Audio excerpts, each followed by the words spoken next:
Iniciamos a sesión plenaria. Bos días a todos. Señor secretario, punto primeiro.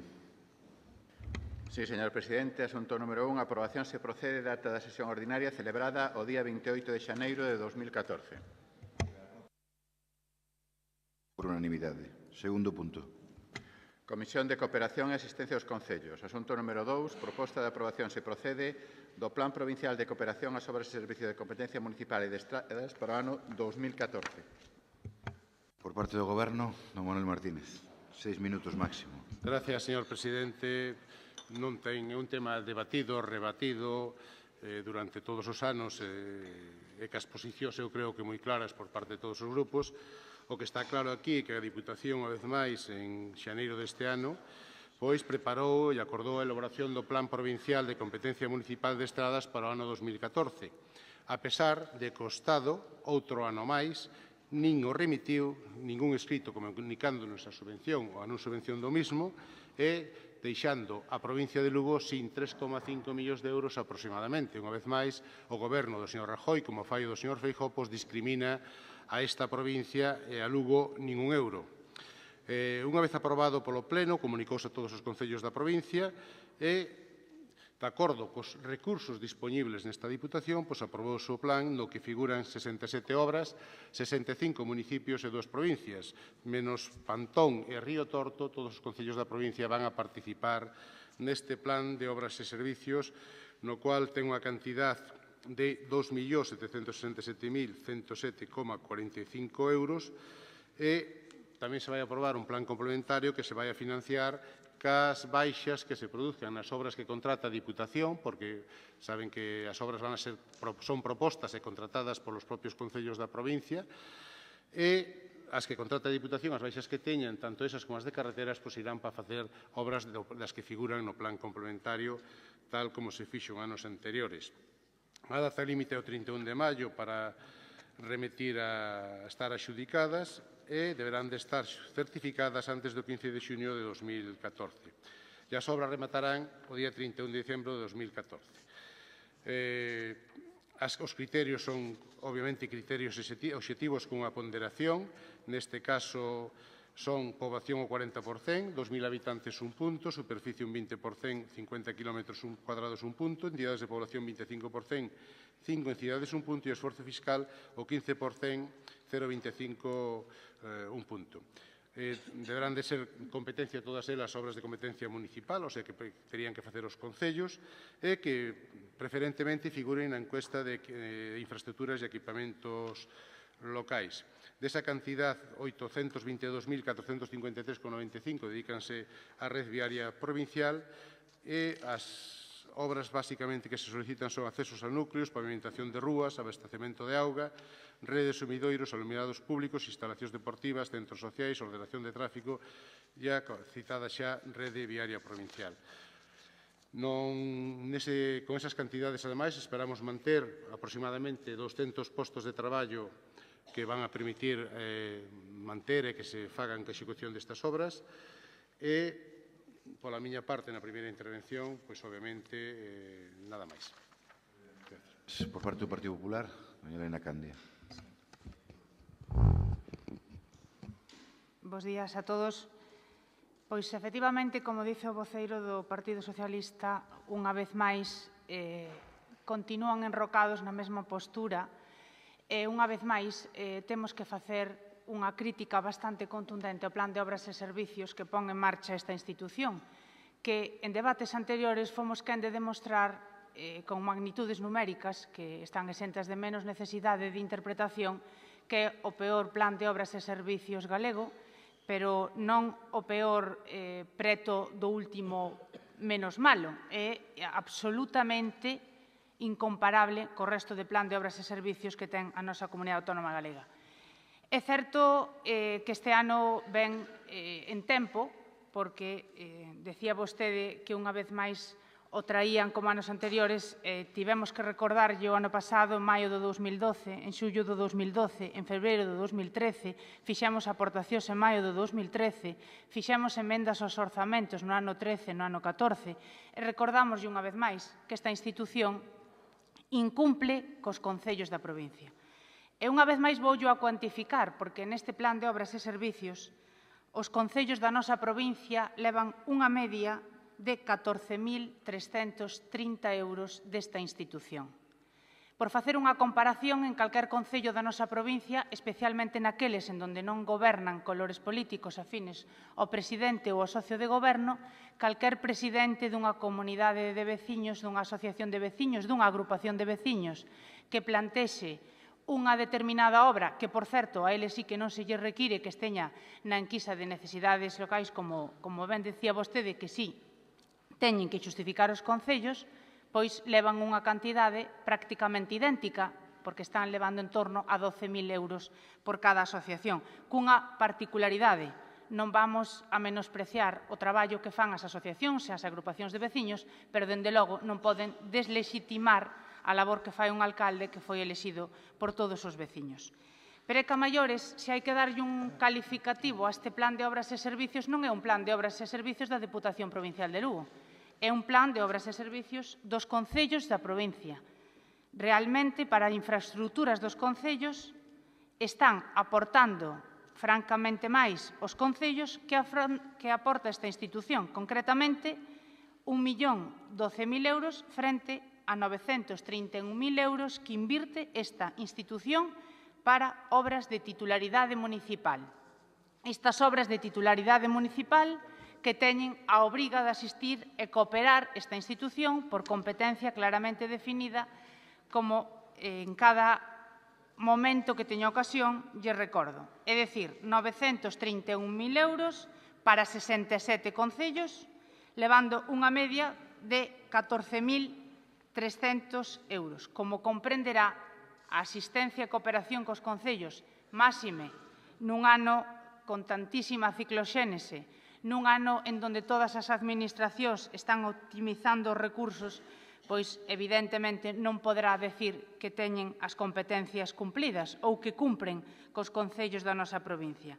Pero se facemos unha comparativa, como lle decía, cos plans de obras e servicios que se aproban en outras provincias, co mesmo Goberno do Estado e co mesmo presidente, cas mesmas axudas do Goberno do Estado, encontrámonos que, mentres que Lugo destina 931.000 euros a obras municipais, Ourense sube dos 4 millóns de euros, a Coruña sube de 24 millóns de euros e Pontevedra sube dos 15 millóns de euros.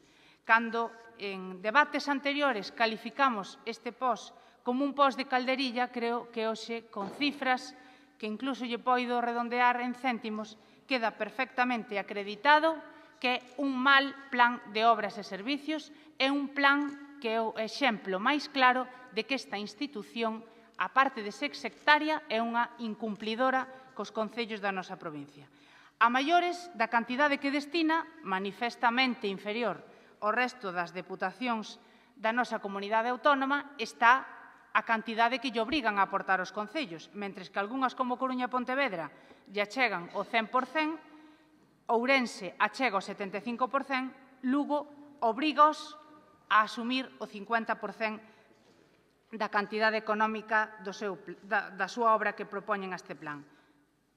931.000 euros, 14.000 por concello e, aínda encima, teñen que aportar o 50%. E se comparamos eses 14.000 euros que recibe de media cada concello da nosa provincia co que está a recibir un concello similar de outras provincias, pois tamén, unha vez máis, a Deputación Provincial de Lugo suspende, pero non chega a un 4 nin a un 3. Probablemente non alcanzara un 1. Estamos a falar de que en outras institucións supera o 90 e pico % a diferencia do que recibe un concello.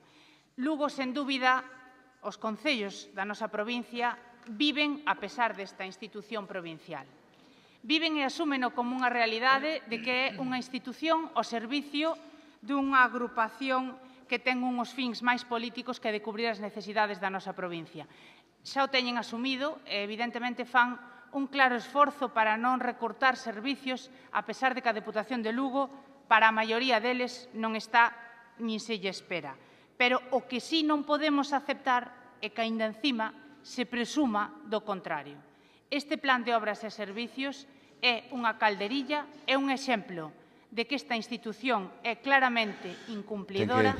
Ten que rematar. É un claro exemplo de que con esta forma de gobernar, máis que nunca, as deputacións provinciais de Lugo non xustifican a súa existencia.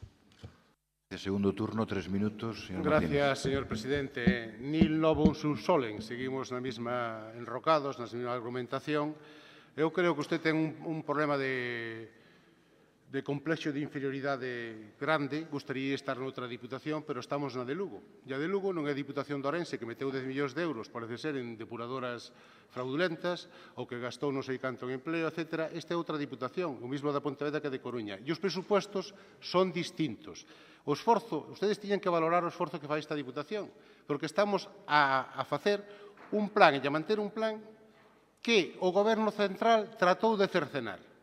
Que o señor Rajoy machacou incluso, repiten outras veces, contra o acordo da Federación Española de Municipios, na que ustedes teñen maioría que pediría que seguía mantendo esa aportación, ou da Federación Galega de Municipios, ou da Federación Galega do Partido Popular en Galicia, que a súa representación e que só sirve de correa de transmisión, o que dice o Partido Popular, etc. Esa é a realidade. E o Goberno da Diputación, a pesar deso, sigue mantendo esta inversión. Por iso, miro que o das comparacións xa o deixe, porque eu creo que vai a ser. E a Diputación, mire, a Diputación é un ente político.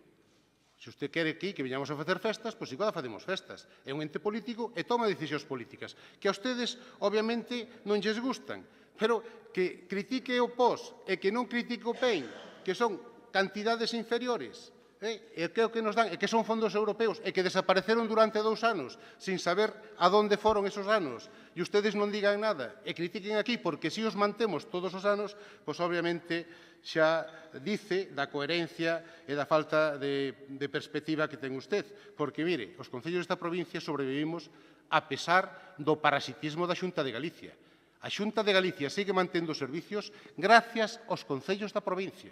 Xa yo lo dixen 50 veces, calquer concello deses ten que manter o PAI, pagar o 100% ou o 50%, os servicios sociales,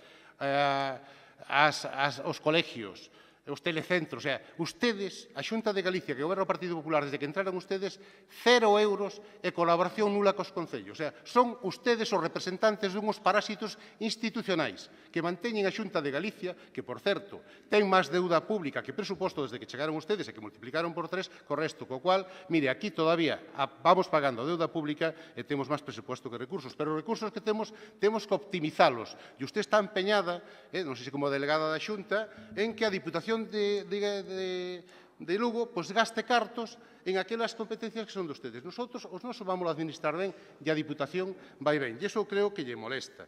Mire, despois o da calderilla. Pois que lle vou a dicir? Para ser calderilla, eu sei que ustedes son os partidos dos ricos, da xente de boa pasta, o partido dos soberbios políticos, o partido barcenamente granado, pero eso está nos seus genes. Xa o dicía Fraga que ustedes son uns políticos e teñen uns fillos que gestionan mellor e fai mellor as cousas. Eu, a verdad, pensei que iban a renunciar á calderilla. Iban a renunciar á calderilla. Pois tiráronse como locos a calderilla. Menos Pantón e Río Torto e Becerrea o primeiro. Queremos esa calderilla e queremos que esa calderilla se siga mantendo nos próximos anos. E ojalá ustedes, na Xunta de Galicia, onde gobernan, sigan mantendo esa calderilla, inda que sea do PEN. Esa é a realidade. E depois non me veña con músicas do outro lado, porque, mire, falan de calderilla. Cando non lles deron calderilla no plan E, protestaron e renunciaron. E aquilo non era calderilla. Molestoulles. E levan ustedes ahora gastados na banca 6 plases. Na banca, non nos veciños ni os ciudadanos deste país. Na banca. E non protestan nin dicen nada. Calan e otorgan, porque ustedes ao final están ao servicio de quen están. Nada máis e moitas gracias. Segundo turno, Elena, 3 minutos. Mire, señor Martínez, aquí, ademais de facer política, tamén fan algunha festa. É bastante importante que non recorde episodios pasados que lle causaron algún disgusto e se ciña a defender un plan de obras e servicios se realmente cree nel.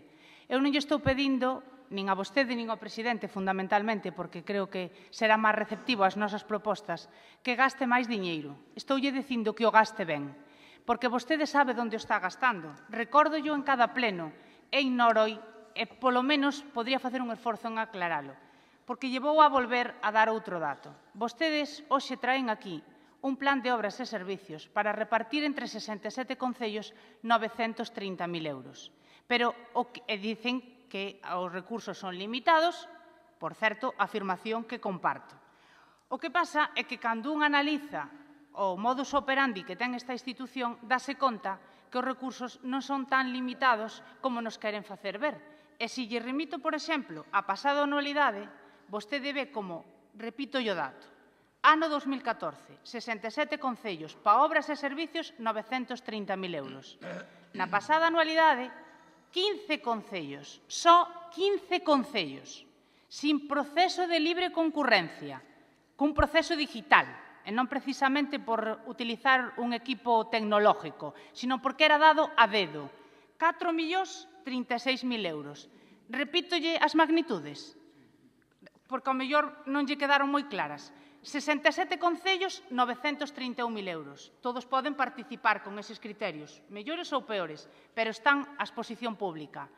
15 concellos, 4.036.000 euros, con convenios excepcionais, con rexistro de entrada do alcalde de turno xustificando o injustificable, elevando aos 15 días un cheque por 41.000 euros para arreglar camiños por poñer unha obra defendible, porque podíalle citar moitas outras que non foron limpiar camiños. Entón, vostede tiña 15 millóns xa o ano pasado cando defendía o seu plan de obras e servicios, que tamén era unha calderilla, porque basicamente eran 920 e pico mil euros. Estábamos máis ou menos na mesma cantidade. E dicía que non tiña recursos. Pero despois, ao largo dos 365 días do ano 2013, vostede atopou máis de 4 millóns de euros para quen a vostede lle interesaba dalos. Entón, mentiras as xustas, vostedes gastan, e gastan moito, e gastan no que non deben, e gastan mal, pero non gastan nos concellos. Ten que ir rematando. Esta é unha clara mostra,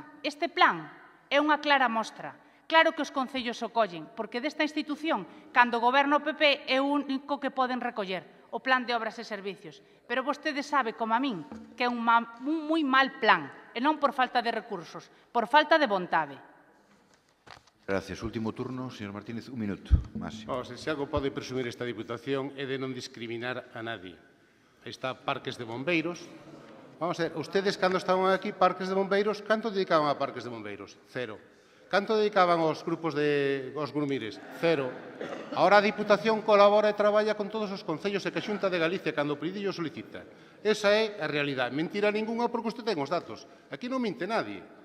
Os papeles están aí e os datos son aí. Que non lles gustan? Que lle vamos a facer? Quere que lle conte usted os convenios que fan por detrás desde a Xunta de Galicia de Medio Rural, etc. Explíquelle aos alcaldes que están aquí detrás. Con opacidade e de tapadillo.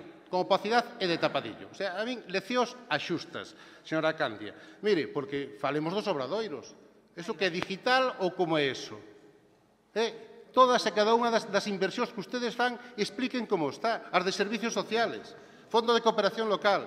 Pero usted diga onde teñen ustedes os criterios obxectivos, incluso no dos obradoiros, teñen a desfachatez de que as adjudicadas o ano pasado comunican o fai 3 días de que non os conceden, con unha puntuación que non se sabe de onde sale. Pero, mire, non me explique nada, aquí está claro. Este plan, sabe a quen lle ten que dirigirse para que sea un plan, como dice usted, sin calderías? Ao señor Rajoy, que quitou o 50% deste plan.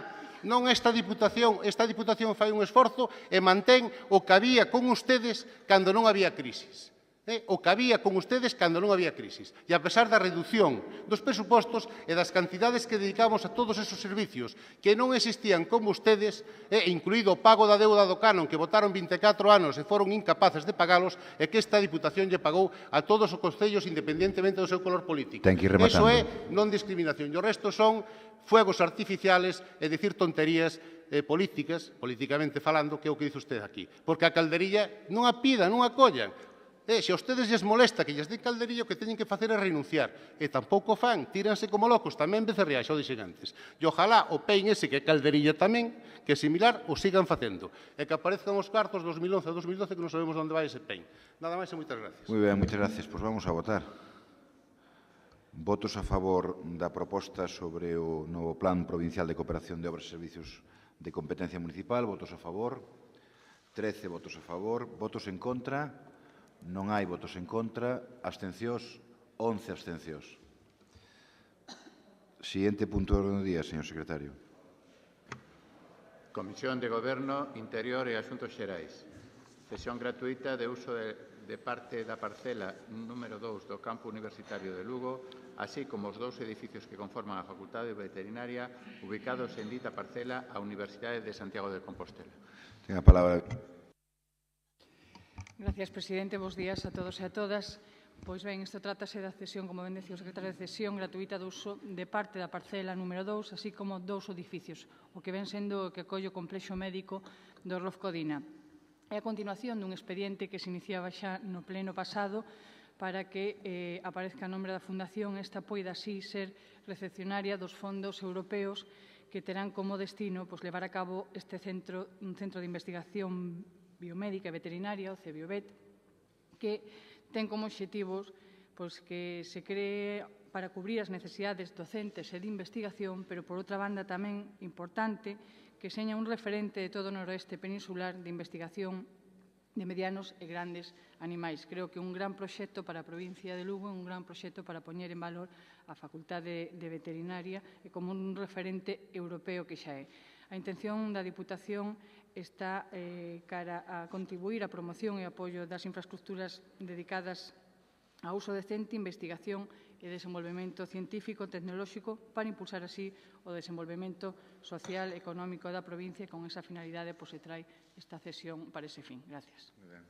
A cuestión, sí. No. Moi ben, pois procedemos á votación. Unanimidade, deduzco. Por tanto, 24 votos unanimidade neste asunto. Siguiente punto de orden do día, señor secretario.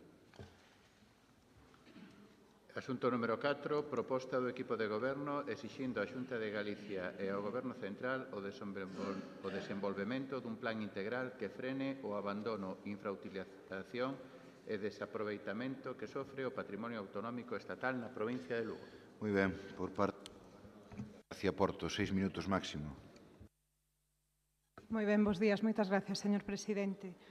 Esta moción que hoxe traemos a pleno ven dada polo compromiso adquirido por parte do presidente, polo tanto do equipo de goberno, de afondar nunha cuestión que xa foi plantexada no pleno anterior para a conservación do patrimonio da provincia.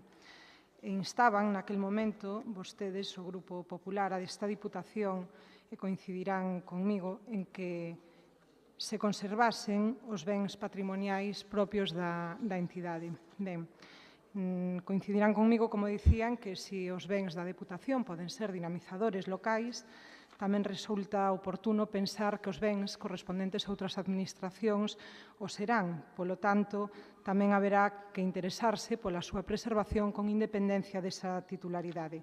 Por ese motivo e polo compromiso adquirido en defensa dos intereses dos lucenses, traemos a este pleno esta proposta do equipo de goberno para exixirlle á Xunta de Galicia e ao Goberno Central o desenvolvemento dun plan integral que frene o abandono, a infrautilización e o desaproveitamento que sofren o patrimonio autonómico estatal na nosa provincia.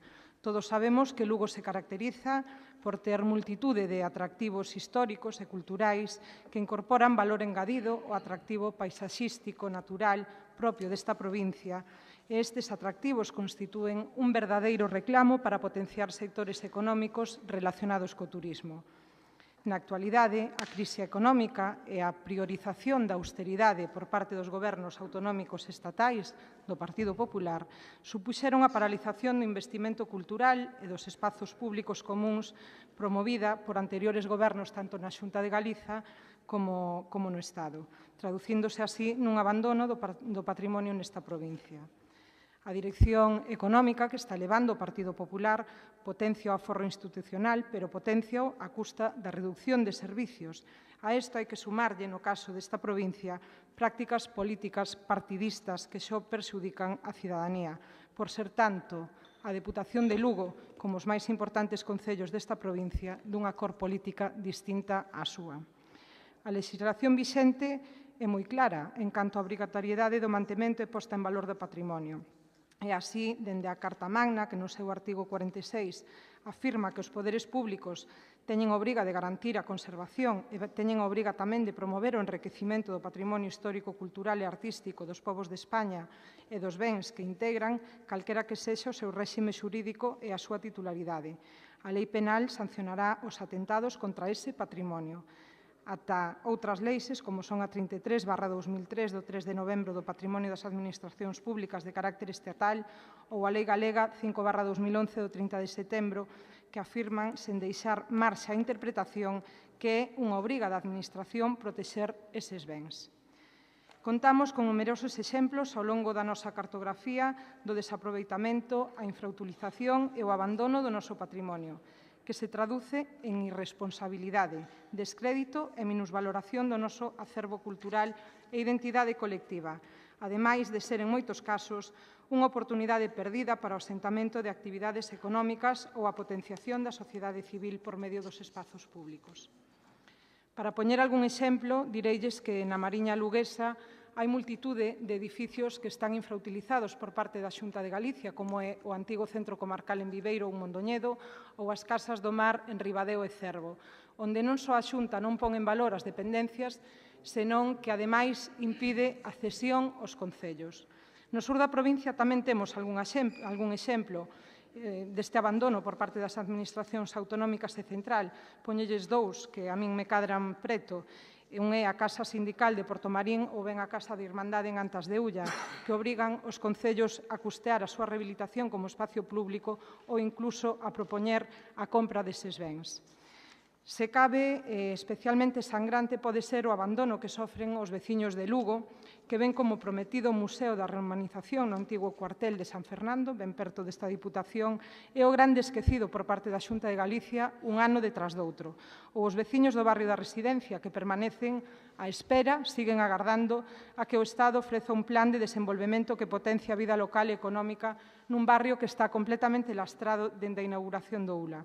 Ben, por todo isto, propoñémoslles os acordos de exixir á Xunta de Galicia e á Administración Central do Estado o cumprimento da Lei do Patrimonio nos términos dispostos legalmente, garantindo a conservación dos bens das administracións públicas e tamén o acordo de instar á Xunta de Galicia a que elabore un plan integral de desenvolvemento dos bens patrimoniais na nosa provincia para poñer en valor o tecido cultural e económico dos territorios onde se encontran. Moitas gracias.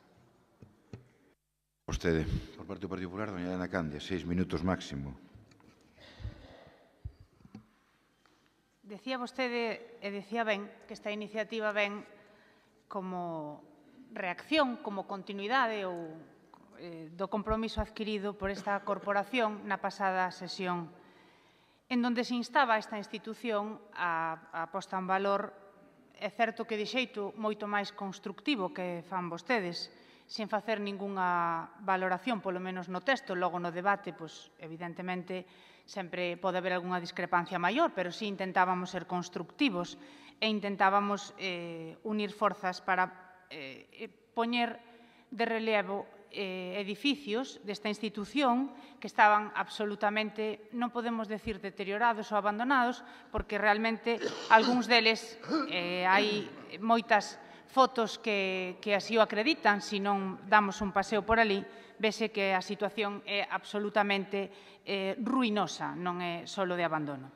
Pero eu supoño que sería froito precisamente desa premura de ter unha contestación pola parte desta institución a proposta que nos traen hoxe aquí. En primer lugar, non sei se é froito do descoñecemento, porque Cultura o leva ao seu socio de goberno, pareceme unha gran osadía falar de incumprimentos con cultura ou de recortes, cando esta institución, precisamente nesa área, é en donde máis recortes se producen nos orzamentos do ano 14.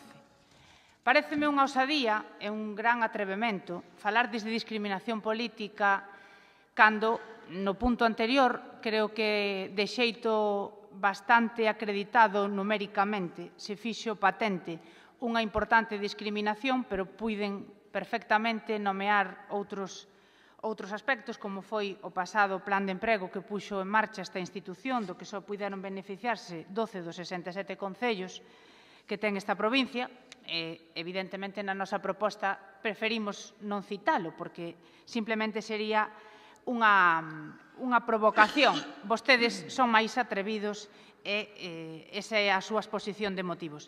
Pero o que me parece de todo iso, a falta de iniciativa ou a falta de compromiso, porque vostede mesmo Dice que veñen de presentala por unha reacción a que nos presentamos, unha osadía por non criticar o que vostedes mesmos profesan, un importante recorte en cultura, e unha provocación criticándonos de discriminación política tamén na cultura. Pero todo iso ainda é salvable. Está dentro do debate político, todo iso é salvable.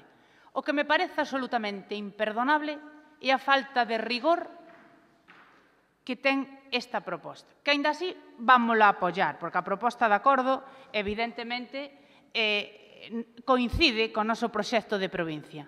Pero paréceme dunha falta de traballo, dunha falta de rigor, que cite aquí como inmobles abandonados, como inmobles sen uso, centros que teñen perfectamente enfocado o seu futuro, centros que revertiron en moitos casos xa o Concello e, de feito, xa non é evidente que vostedes cos alcaldes do Partido Popular non teñen moita comunicación. Aos feitos me remito, porque o señor presidente, porque ten outras ocupacións máis importantes, non se digna a recibilos, non? Pero, aínda así, o que é bastante difícil de entender é que cos alcaldes do seu partido político non haxa comunicación, que citen como un centro que está infrautilizado, e vamos a empezar por ese porque me coincide máis de preto, o Centro Comarcal de Mondoñedo, cando asinaron o seu convenio, cando o meu alcalde está absolutamente contento e orgulloso, felicitou o vicepresidente da Xunta, está perfectamente enfocado o seu destino, pois paréceme, non sei se por falta de traballo, por falta de comunicación, por deixadez, por querer xerar alarma, por esas prácticas habituais de moi pouco rigor, dende logo, e que xustifican moi pouco o noso paso por aquí. Eu creo que non debe vostede elaborar esta exposición de motivos con tantos datos incorrectos, porque podría incluso poñer en perigo un acordo unánime nun asunto tan importante para todas as forzas políticas, porque simplemente, e citeillo de Mondoñedo na primeira intervención. Ten vostede tempo, na segunda intervención, de retirar algún edificio máis que vai a ter datos que a van a poñer colorada. Creo que é mellor que obvie a exposición de motivos, que non puntualice en ningún centro, nin ubique ningún problema en ningún lugar concreto, porque os errores que comete de desinformación son especialmente graves.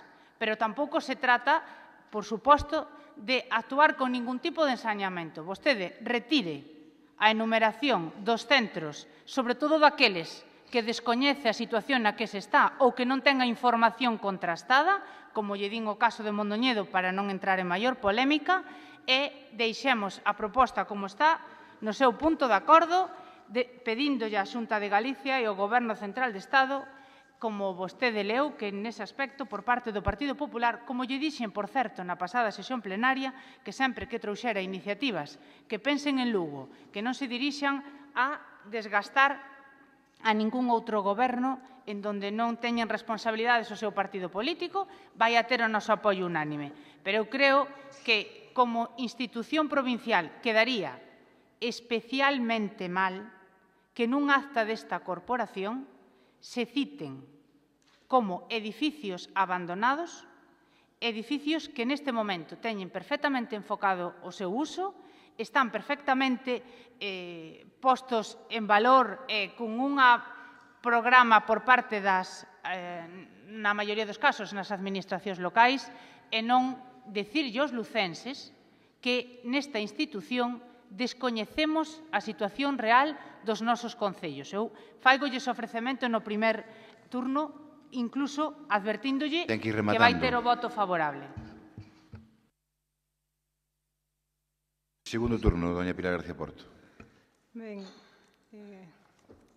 eu creo que o primeiro que vou a facer é felicitala polo gran papel de embaixadora que fai nesta Diputación defendendo os intereses de outras institucións e posicionándose sempre como dedo acusador contra esta casa. Voulle repetir a proposta do equipo de goberno exíxelle á Xunta de Galicia e ao Goberno Central o desenvolvemento dun plan que frene o abandono, a infrautilización e o desaproveitamento que sofre o patrimonio autonómico estatal na provincia de Lugo. Iso é o que lle exiximos, tanto a Xunta de Galicia como ao Goberno central.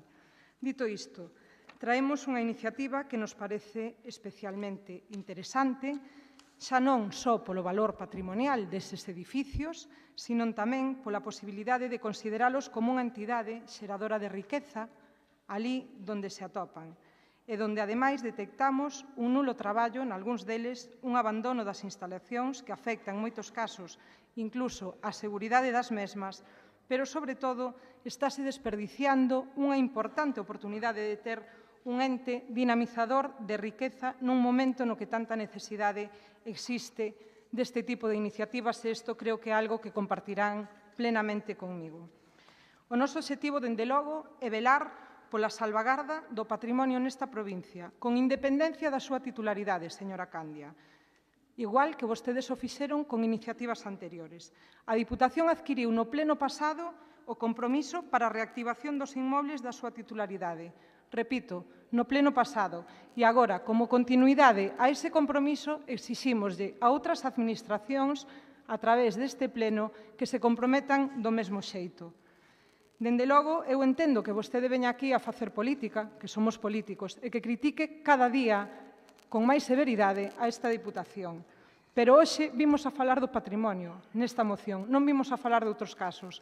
Vostede fai un momento recriminaba ao señor Martínez que falara do POS. Eu digo a vostede que fale do patrimonio nesta provincia, que diga realmente se vostedes están decididos e comprometidos a velar polos intereses patrimoniais da provincia de Lugo ou veñen aquí a facer outro tipo de cuestións. Nós somos conscientes da actual situación económica. Eu agradezcolles ese voto que vostede anuncia como un voto favorable e agardo, ademais, que non quede aí nun mero voto favorable, sino que fagan chegar a instancias do seu partido o sentir íntegro desta corporación municipal. Creo que é unha labor que, como políticos, deberían de continuar. Ademais disto, direille tamén que os concellos da provincia de Lugo poden estar ben tranquilos coas intencións que amosamos xa dende a Deputación de Lugo para poñer ese plan dinamizador do patrimonio desta casa en marcha, pero tamén lles digo que deberían estar ben pendientes do que faga a Xunta e o Estado co patrimonio que ten na provincia, para o cal, repito, agardo o seu compromiso por parte dese grupo provincial. Voulle repetir edificios que están completamente infrautilizados, infravalorados e abandonados na provincia de Lugo, señora Candia. Non temos que ocultar o que temos na provincia, o que temos é que poñelo en valor, estar todos de acordo e adquirir ese compromiso serio e riguroso, como vostede repite tantas veces coa cidadanía. Temos o cuartel de San Fernando aquí en Lugo, o Hospital Xeral, a Clínica García Portela, a Casa Sindical, o Centro Comarcal de Viveiro, a Casa do Mar en Ribadeo en Cervo. Temos a edificación en Pontepousada, temos outros moitos máis. Mire, na provincia de Lugo non lle podo dar o dato exacto, pero en Galicia, contamos con arredor de 1000 edificacións desaproveitadas. Eu prégolle que vostedes se comprometan en firme con esta reactivación do patrimonio na nosa provincia. Nada máis. Moitas grazas. O segundo turno de Daniela Candia, 3 minutos máximo. Mire, señora Porto, eu lamento sorprendela porque traía vostede o discurso preparado pensando nun voto en contra e con total humildade lle dixemos que lle íbamos a aprobar a iniciativa. A partir de aí, total humildade. Non lle diga como o señor Martínez que lle son dunha familia moi humilde, repito en todas as ocasións, así que non veñan con eses tópicos que non teñen ningún tipo de fundamento. Dito isto, señora Porto, vostede traía o seu discurso preparado para que o Partido Popular defendera a Xunta e criticara a Diputación. Pero collina co pé cambiado, porque lle dixen desde o minuto cero que vamos a aprobar a iniciativa. E, ademais, tamén lle fixen un ofrecemento ao que non se acolleu de que retirara a exposición de motivos, porque o único que facía é poñer en evidencia que vostede sabe o número de edificacións que temos en Galicia abandonada, pero, desgraciadamente, descoñece a situación das edificacións en Lugo, o cual me parece moitísimo máis grave. Mire, voulle poñer un exemplo, ademais un exemplo moi gráfico. A Casa Sindical de Portomarín, que eu creo que a estas alturas e principalmente ese Concello, despois de todo as axudas que recibe desta institución, non creo que ningún concello desta provincia, pero especialmente a maioría deles, que son os gobernados polo Partido Popular, consideren que esta institución, neste momento, está legitimada como autoproclamarse defensora do seu patrimonio ou dos seus edificios baleiros. Pero doulle un dato, mire, a Casa Sindical de Portomarín, cando vostedes gobernaban en Madrid, por suposto, pretenderon facerlle unha venta ao Concello, unha xestión que liderou o alcalde no exercicio da súa autonomía local, porque quen mellor, e a vista está, a súa exposición me remito, para saber como se pode utilizar o seu patrimonio mellor que un alcalde, non? Ben, pois, cando gobernaban en Madrid o seu partido, daquela que a vostede lle preocupaba, supoño, igualmente o patrimonio que lle preocupa ahora mesmo, pretendían facerlle unha venta ao Concello por un valor de 252.000 euros. Pois mire, cando agora goberna o Partido Popular, e non pretendo con isto facer unha defensa do goberno do Partido Popular, chegaron a un acordo por unha cantidade manifestamente inferior, concretamente 179.000 euros. Acordo que se materializará en breve nun pleno da corporación e que, por suposto, a corporación do Concello de Portomarín, especialmente o seu equipo de goberno, teñen perfectamente definido o destino desa casa e, dende logo, non consideran que vai a ser esta institución quen lexitime ou aposta en valor dese edificio. Pero que lle digo máis, descoñezo o que pasa en Mondoñedo, expliqueillo, vin que no segundo turno xa o retirou, descoñece o que pasa en Portomarín, descoñece o que pasa en Cervo, que xa están iniciadas os trámites de reversión e xa ten un destino para punto de atención á infancia, pero o que é máis grave, descoñece o que pasa en Antas de Ulla.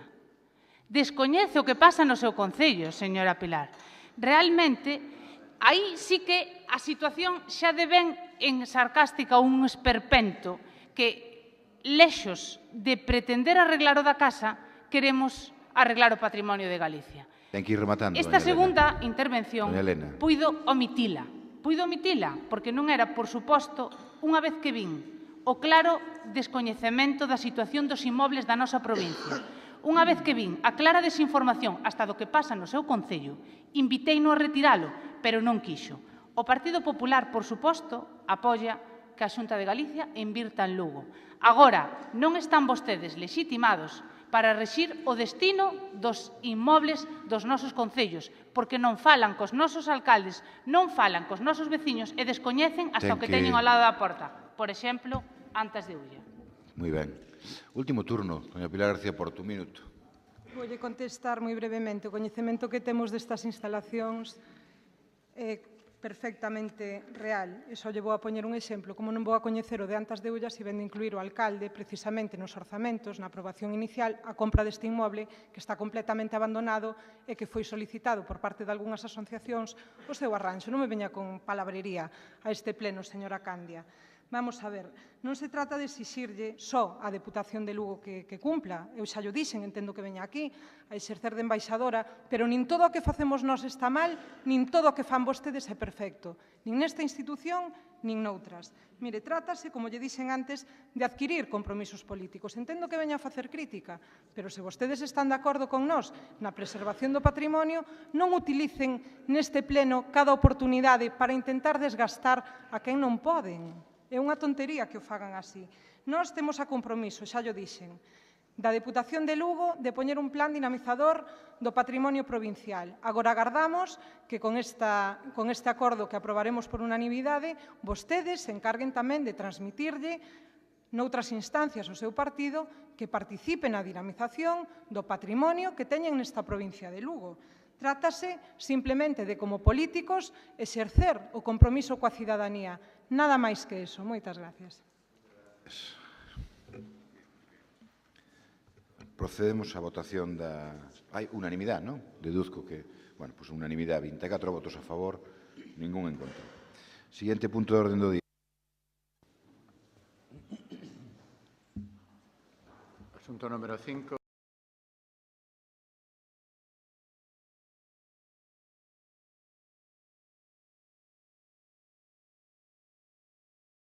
Siendo a súa inmediata retirada por parte da Xunta de Galicia. Moi ben. Por parte do Grupo Socialista, don José Luis Raposo. 6 minutos. Sí, bons días a todos. Bueno, hoxe traemos ao Pleno da Diputación un rexeitamento de unha subida importante ao canon de Sogama. Non é unha subida do IPC, senón é unha subida dun 34%. Isto se debe, pois, bueno, a que a prima de enerxías renovables, algo que está poñendo pois patas arriba un montón de proxectos en Galicia, e lle toca tamén a Sogama a que, claro, a corregir os seus desaxustes, porque Sogama é unha empresa maioritariamente que a basura que recollemos todos e a levamos ali, moi lexos de moitos lugares, pois a encinera, e con incinerala, pois o que produce, a cinera en parte, o que produce é enerxía, que denominaban hasta fai pouco tempo enerxía renovable, e logo a vir, pois este goberno retirou as primas que tiña enerxía renovable, e a raíz deso Sogama se encontra abocada que ten que pois retomar temas como de encargar unha auditoría a ver por onde podía pois mellorar esta situación.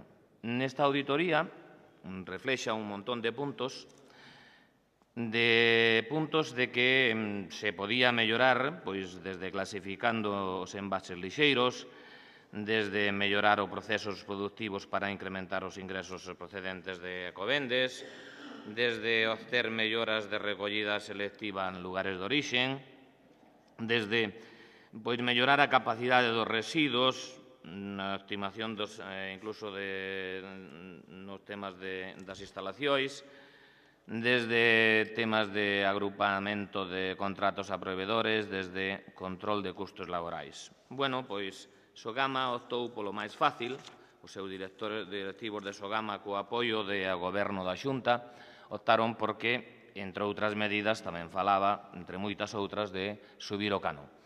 O canon, pois, non era subilo ni no IPC que temos os contratos nos concellos, na maioría dos concellos, incluso nos concellos, hasta 2018, senón, pois, amparándose nunha disposición adicional que xa, claro, se introduciu nos presupuestos do 2014 da Xunta de Galicia, pois levan adiante o tasazo este, ou decretazo este, lle podemos chamar, de subir pois o 34%, sin mirar pois en todas aquelas iniciativas e todas aquelas alternativas que lle sugería pois o plan económico e financiero.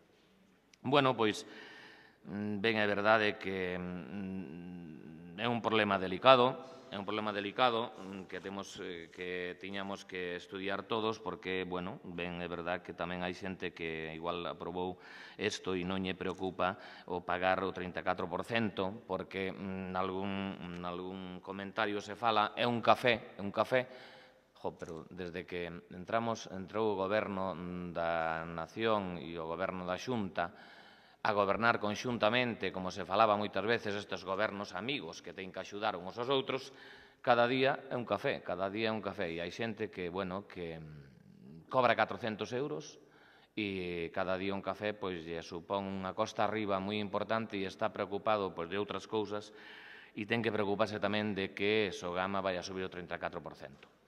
34% e Sogama, pois, o contrato que ten cos ayuntamientos é de, pois, bueno, o tema de un tratamento da basura.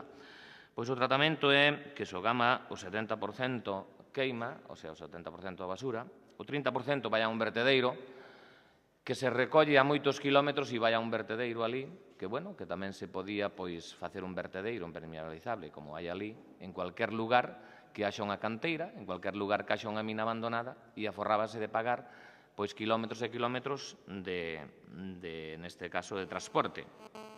En total, hai unhas 250.000 toneladas que non se toca para nada, que vai ao vertedeiro directamente, que non se lle saca rendimento ningún, simplemente recollerla no seu lugar de orixen e levala a Sogama. Na máis, ese coste pois pode estar en torno ao 60% do que é do recibo. Bueno, pois, creo que estas cousas se tiñan que ter en cuenta. E, bueno, o reciclaxe en Sogama pois está sobre un 8%, creo que non chega hasta un 5% e un 8%, polas cifras que nos dan a nós, e o reciclaxe medio a nivel de España e na Unión Europea está no 24%. Iso, claro, o custe ten que subir sempre porque o reciclaxe se pode vender todo este produto que ten do reciclaxe e, pois, con todo isto que se pode vender, pois, evita o tema de que chegue o coste á situación real que está chegando. Neste momento, a tonelada en Sogama estábamos pagando os concellos 55,91 euros máis IVA. Pasaría o seu 34% a 74,64 euros máis IVA. Nos parece isto unha aberración que os ciudadanos neste momento teñamos que pagar esa cantidad de diñeiro. E máis no momento que estamos pasando e que está pasando xente que está desempregada e que está mirando como busca a situación de levar alimentos á súa casa e que o 34%, a ver que comunidade autónoma ou que administración en toda España desde fai un tempo se sube pois un canon un 34%. Pois aquí nos vemos abocados a que temos que subilo. O estado de contas de Sogama no 2012 está en 54,4 millóns de euros. Ten que ir rematando. E entonces entendemos que con esta subida que nos mete Sogama, pois aumenta os seus ingresos en 16,24 millóns de euros. Aumenta os seus ingresos en 16 millóns de euros. Tería 10 millóns de euros de beneficios brutos e libres de impuestos tería 6 millóns de euros de beneficios. Non podemos olvidar que é unha empresa pública e que neste momento recaudarlle a unha empresa parte pública, parte privada, pero neste momento que a unha empresa parte pública, parte privada se busque a forma de que lle metamos unhos beneficios e, aparte, pagar máis impuestos, que son 4 millóns de euros de impuestos, pois parece que o estamos facendo de forma que hai que recaudar por donde seña, a través de impuestos, subindo o canon, pois recibe a Administración do Estado 4 millóns de euros máis e recibe a través de sangrar os nosos ciudadanos directamente con un canon deste tipo que entendemos que para o Grupo Socialista non é aceptable neste momento. Moitas gracias. Moitas gracias. Primeiro turno, BNG, vai ser vostede, sí. Ten a palabra, 6 minutos, señor Veiga. Ben, pois, coincidindo coa intervención que acaba de facer o señor Raposo, con todos os datos que aportou, lóxicamente, o señor Raposo é alcalde, igual que moitas das persoas aquí presentes, sobre todo por aquela banda, non? O que se evidencia é que o proxecto de Sogama é un proxecto fracasado a nivel medioambiental e ecolóxico porque nin se valoriza, nin se recicla o lixo. É un fracaso económico, é un fracaso tamén no servizo e aquilo das 3 R's non sabemos onde quedou, de reducción, reutilización e reciclaxe. Xa no seu día, a finales dos anos 90, cando se implantou Sogama, cando se impuxo Sogama, o Partido Popular impediu a existencia de plans alternativos como os que había en Bueu, en Marín, en Cangas, en Vilaboa, en toda a península do Morrazo. Sabemos como se afogou aquel proxecto que era viable, que estaba en marcha desde a Xunta de Galicia. Aínda así, no Barbanza, por exemplo, execútanse plans alternativos a pesar da Xunta e a pesar do Partido Popular. Son modelos nos que se prioriza a reciclaxe e a compostaxe. Modelos tamén que apostan pola comarcalización, porque eso fai que se reduza o transporte, que haxa menor custo económico e tamén menor custo ambiental.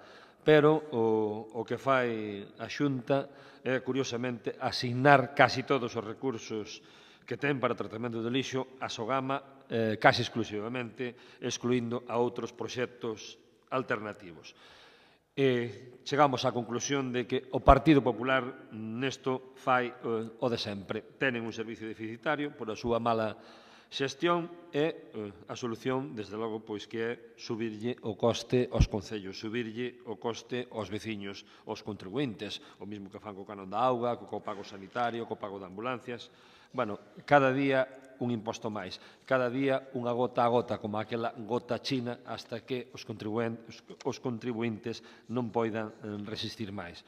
E despois, que aquí se fala moitas veces de diálogo e colaboración, pregúntenlle aos alcaldes que capacidade, que oferta de diálogo lles fixo a Xunta. Ningunha oferta de diálogo. O que eu quería mencionar aos alcaldes, e mencionábamos daquela banda, non sei se vai intervir algún alcalde ou vai intervir a señora Elena Candia, que non é alcaldesa, aínda que o intentou. Gustaríame que intervira algún alcalde. Gustaríame que intervira algún alcalde do PP a ver como poden xustificar este novo imposto abusivo do Partido Popular. A ver con que cara lle lo van a explicar aos seus cidadáns. Moi ben, entón polo Partido Popular, quen vai ser? Doña Elena. Sí, señor presidente. Decirlle, en primeiro lugar, ao señor Veiga que se preocupe por Barreiros, que por Mondoñedo xa se preocupará a señora Candia. Non creo que a diferencia sea tan notoria con respecto a vostede. Creo que leva ela bastante bagaje positivo. Dito todo isto, señorías, cando se presentou en novembro unha iniciativa, neste caso, e tamén a defenderé eu, creo que os argumentos que dei naquel momento para mí son totalmente válidos, teñen a mesma vigencia dos que vou a dar hoxe, non? É certo que o tema de Sogama, sobre todo cando se fala de incrementos tan brutales dun 33 e pico %, supón, dice a xente que da escandalizada, Dios mío, que barbaridade. Pero, en cambio, se dixéramos a realidade dun café, porque en realidad é un café, señor Madalena, mira unha cousa. A cada inmueble, usted sabe que ven costando aproximadamente de €1 a subida euro mes, é dicir, que serían 12 euros ao ano.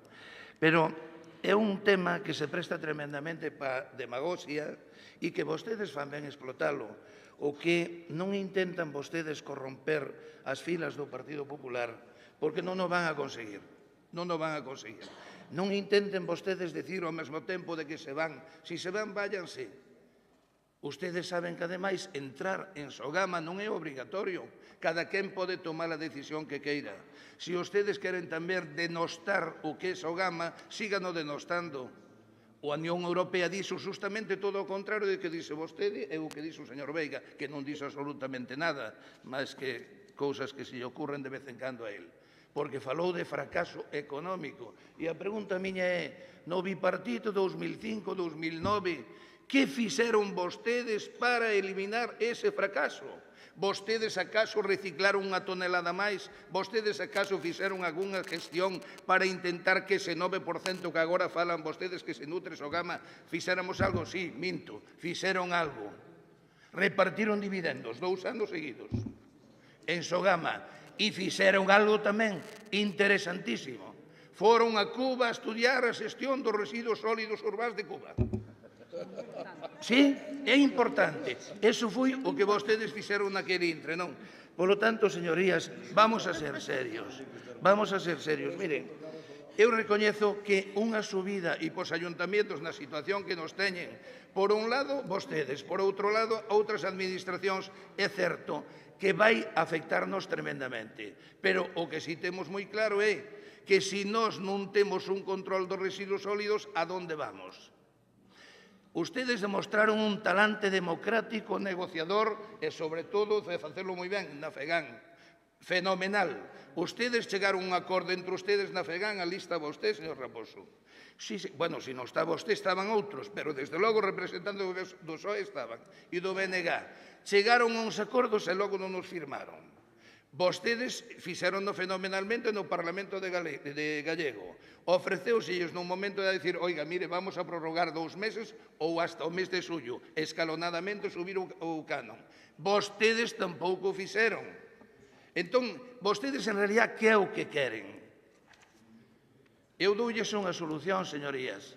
E, desde logo, eu era o que faría. Non miría tanto contra a Xunta de Galicia, senón que miría contra a propia sociedade.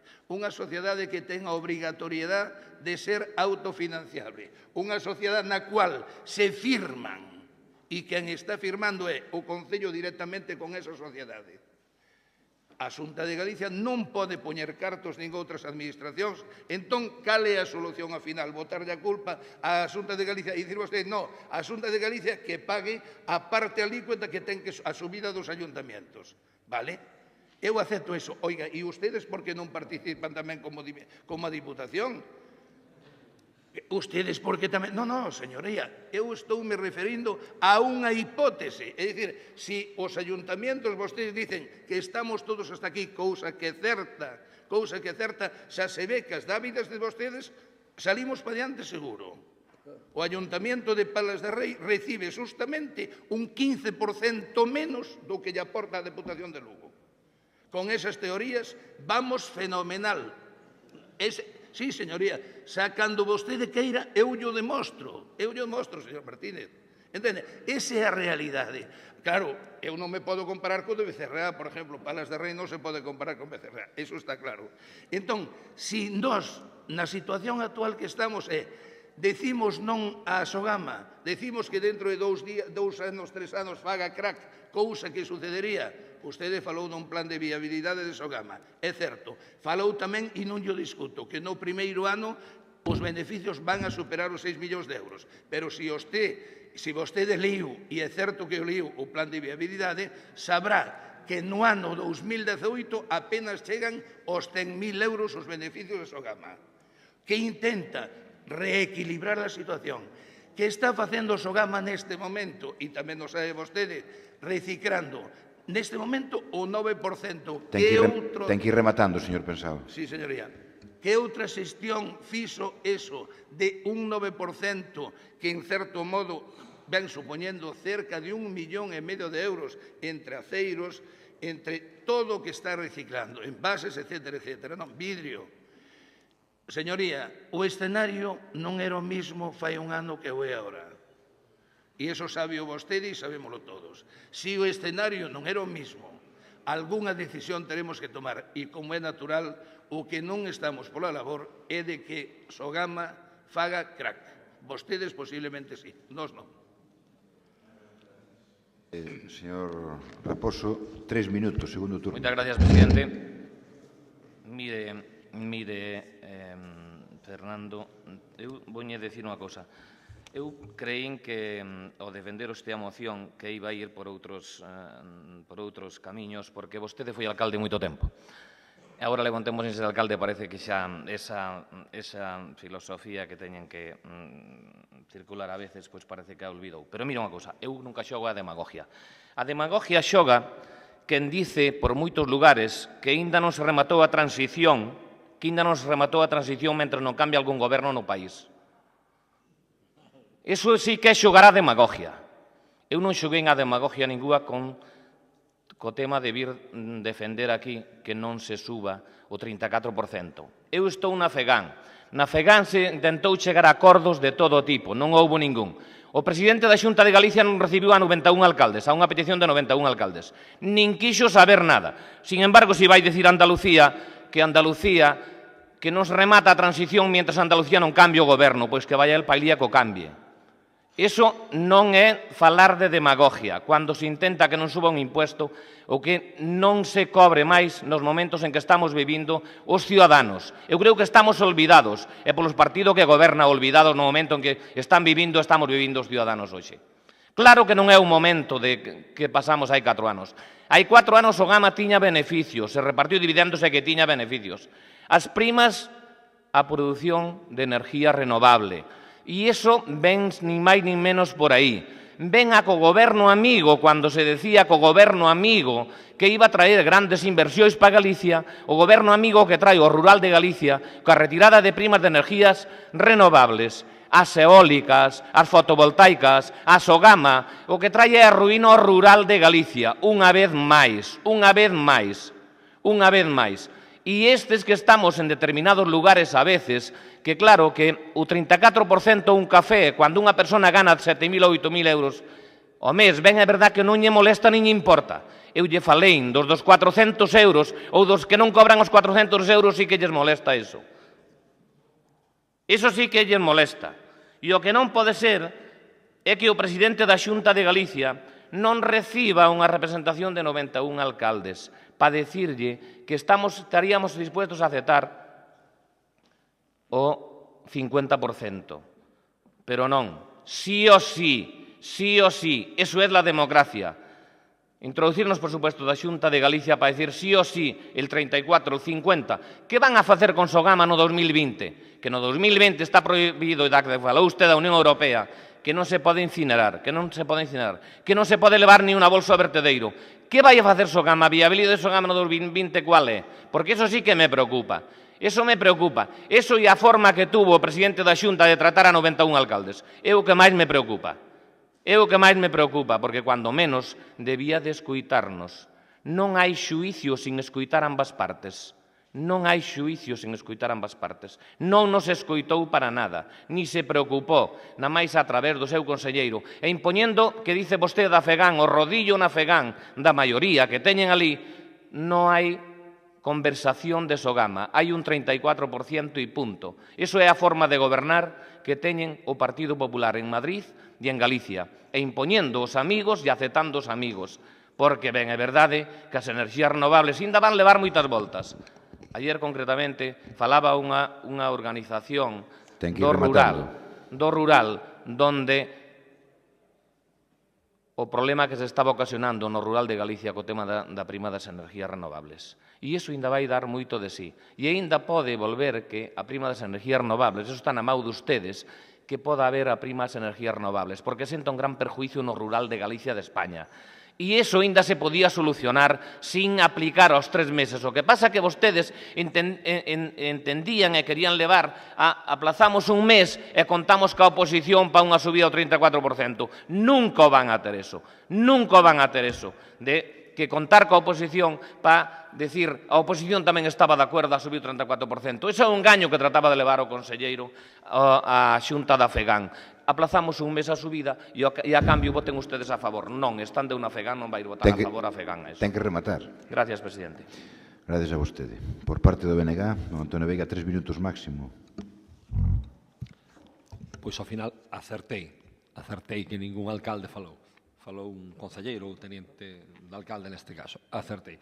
Porque, sí, señor Pensado, os alcaldes do PP normalmente calan cando o PP impón algo, aínda que vaya en contra dos intereses dos seus veciños e dos propios concellos. Aínda que, como dixo o señor Raposo, pois haxa un presidente da Xunta que ningunee totalmente os alcaldes.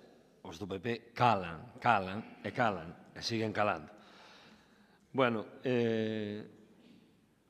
o exposto polo señor Raposo, volvo a dicir outra vez que coincido plenamente, e tamén lle quería dicir ao señor Pensado cando decía que era o que se fixera no goberno bipartito, pero eu vou moito máis atrás. Quen fixo todas as propostas alternativas ao que é a incineración?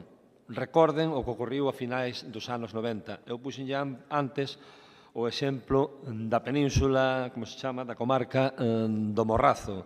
E seino porque daquela, neses 4 concellos, en 3 gobernaba o BNG, gobernaba noutro, non? E eu sei o que sufriron cada un deses alcaldes con eses proxectos que hoxe, se foran adiante, estenderíanse por todo o país. Eran proxectos pioneiros, eran proxectos que foron presentados concello a concello. Pero o PP machacounos, literalmente machacounos totalmente e acabounos asfixiando. Hoxe estaríamos falando de outra cousa, hoxe estaríamos falando de estar a nivel doutros países que están moitísimo máis adiantados, pero non.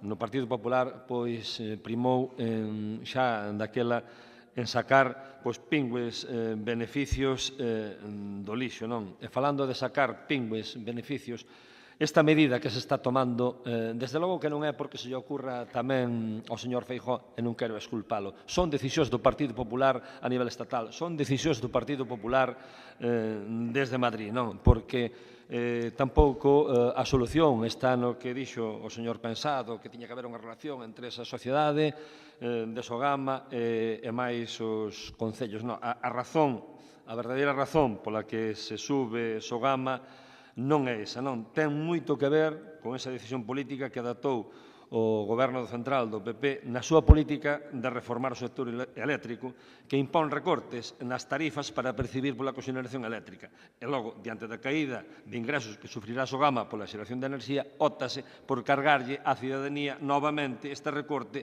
en lugar de facelo sobre os beneficios das empresas xeneradoras de enerxía. Iso é a servicio de quen tanto dos ustedes, señoras, a servicio dos grandes oligopolios eléctricos. Xo debatemos aquí cando se debatiu a tarifa eléctrica.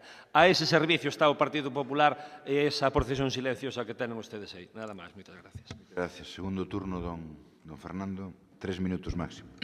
Señor Veiga, non vaya polo tema de quen gobernou e deixou de facelo, porque eu deixei a alcaldía porque quixen. Sencillamente porque quixen. Vostede, lamentablemente, nin siquiera tuvo, desde o tempo que leva en política, jamás unha responsabilidade de goberno, aquí na Diputación. Non me compare con vostede, de verdad, non me compare, créame. Eu deixei a política municipal porque quise, sencillamente. Sou teniente alcalde porque quero, porque a min queremos ciudadanos, votamos ciudadanos e aprezamos ciudadanos. Usted en Barreiros dá a sensación de que non. Non vaya por ese camiño que aí te das todas a perder. Créame, de verdad. Mire, señoría, vostede era do ano 90, defendían precisamente cando se fundou Sogama, o BNG decía que o socio colaborador, neste caso Unión Fenosa, metíase aí precisamente porque ganaba diñeiro e porque iba a enriquecerse, porque a produción de energía era o que era, non? En cambio, as cousas están demostrando justamente que é todo o contrario do que vostedes dicían o que dicen agora. Vostedes dicían tamén, e falou de Lousame e todo esta... Mire, sabe vostede exactamente igual que min, non fai falta que eu llo diga, non? Pero a situación que está pasando, por exemplo, neste momento, o que está pasando en Ribeira, e non me diga que non, cando vostedes gobernaban na Coruña, vostedes reconoceron ya aldaba unha débeda de 30 millóns de euros. Non me diga que non, a situación está aí. Oiga, como está no Ostián? É dicir, todo o que este estaba defendendo están pasando francamente canutas e de alguna maneira van a ter que tomar decisións para buscar un reequilibrio económico e financiero, que ni máis ni menos que o que lle está pasando a Sogama. Volvo a insistir, a situación, o escenario non é o mismo, señor Raposo, non é o mismo. Unha cousa é fai 4 anos que agora, e a realidade é esa. E indiscutiblemente eso ten repercusións e estás a ter. Eu non quero dicir, e vostede, o que lle digo de verdad, non é o mesmo tampouco, e sabe que a función de Sogama precisamente está nun precio unitario, trátese donde se trate. O mesmo ten en Piedrafita do Cebreiro, que é un sitio francamente difícil en todos os sentidos, pero empezando pola súa propia orografía, polas súas comunicacións, etc., cóbrase a mesma tonelada en Piedrafita de Cebreiro, por exemplo, que se cobra na Terra Chá. Eso é difícil porque hai que buscar sempre un término medio. E vostede sabe que é así, que é un precio igualitario. Ante esta situación, a pregunta que soslaya e a calquer goberno é: deixamos que isto desaparezca, deixamos que isto... Non, pois se tomou unha decisión que pode ser ou non discutible, que eu tampouco estou moi de acordo con ela, porque se trata de que os nosos cidadáns teñen que pagar. Pero o que sí está claro, e paréceme polo menos, que a única maneira de solucionar estes temas é dialogando e chegar a acordos. A FEGAN non chegou a ningún acordo. E o que me sorprende, señorías, e me sorprende a todos, a FEGAN presentou alegacións? Ten que ir rematando, don Fernando. Eu pregunto a vostede, presentou alegacións, sí ou non? Vostedes están na FEGAN tamén, forman partes dela, presentaron alegacións, sí ou non? Mas ben, vai a ser que non, señorías. Gracias, presidente. Último turno. Ten vostede último turno, un minuto máximo, don José Luis. Moi ben, non dispoñemos. Gracias, presidente. Vamos a ver, sigo insistindo que a Sogama, hombre, a solución que nos dá vostede, señor Pensao, que vayamos contra a empresa e non vayamos contra a Xunta. Pero se se ampararon na Xunta para subir o tasazo, terá a Xunta algo que ver. Se non vai nos presupuestos da Xunta de Galicia, non se pode subir eso. Había que manter os contratos que había. Non se podría subir eso, pero foi nos presupuestos da Xunta de Galicia. Pero mira unha cousa, vaya se pensa a Sogama, donde ten director xeral e donde ten un salario, o director xeral de 63.000 euros, donde ten gerente de Sogama presidente de Sogama con 72.000 euros. Eu creo que Sogama é unha sociedade que podía estar dirixida por unha persona e non por dúas, pero hai que colocar aos amigos e darlle salario. Hai que colocar aos amigos e darlle salario. Mire, dice que Pedrafita queda leixos, pero mire, Pedrafita paga, pero ten un pendiente de pago Sogama, de cobro Sogama de 17,algo millóns de euros. Eses 17,algo millóns de euros, os ayuntamientos que pagamos, temos que volver pagar de novo os intereses de 17,algo millóns de euros. Daí ven que cada vez suba máis e suba máis. Pero mire, non preocupa o tema, o que preocupa nin mirar medida ninguna. O que lles preocupa a vostedes é que o 34, son chego o 34 será o 60, porque na FEGAN sí que presentamos alternativas, xa llo dixen, pero na FEGAN o que nos contestaron é que aínda podía subir máis porque dei co ano 2020 non se pode incinerar nin se pode enterrar a basura nun vertedeiro. E se vai vostede a Sogama, que eu tuve unha delicadeza que fui a Sogama, e fui a moitas máis plantas por aí, aquelo, o Carqueixo, merece un 10 ao lado de Sogama, de como está aquelo. É unha vergonza. É unha vergonza. Sí, señora Candia, vaya usted ver a Sogama, que se ve a Sogama seguro que a cara se lle quedará de outra maneira. Ten que ir rematando. A cara se lle quedará de outra maneira. Bueno, nos vamos a manter la moción como está. Eu sei que a vostedes non lles gusta nada que vaya contra a Xunta de Galicia, pero que así está claro que menos lles gusta aos ciudadanos pagar o 34% por unha subida da basura que se queima e se enterra, que podía ser no lugar de orixen igual. Moitas gracias. Ben, pois, decir o pleno sobre esa moción. Votos a favor da moción do Grupo Socialista, 13 votos a favor, votos en contra, 11 votos en contra, non hai lugar a abstencións, moción aprobada. Siguiente punto de orden do día, señor secretario. Asunto número 6, moción do Grupo Provincial do BNG para garantir a asistencia sanitaria aos galegos e as galegas que saian fora do Estado por máis de 90 días e o mantemento do servicio 065.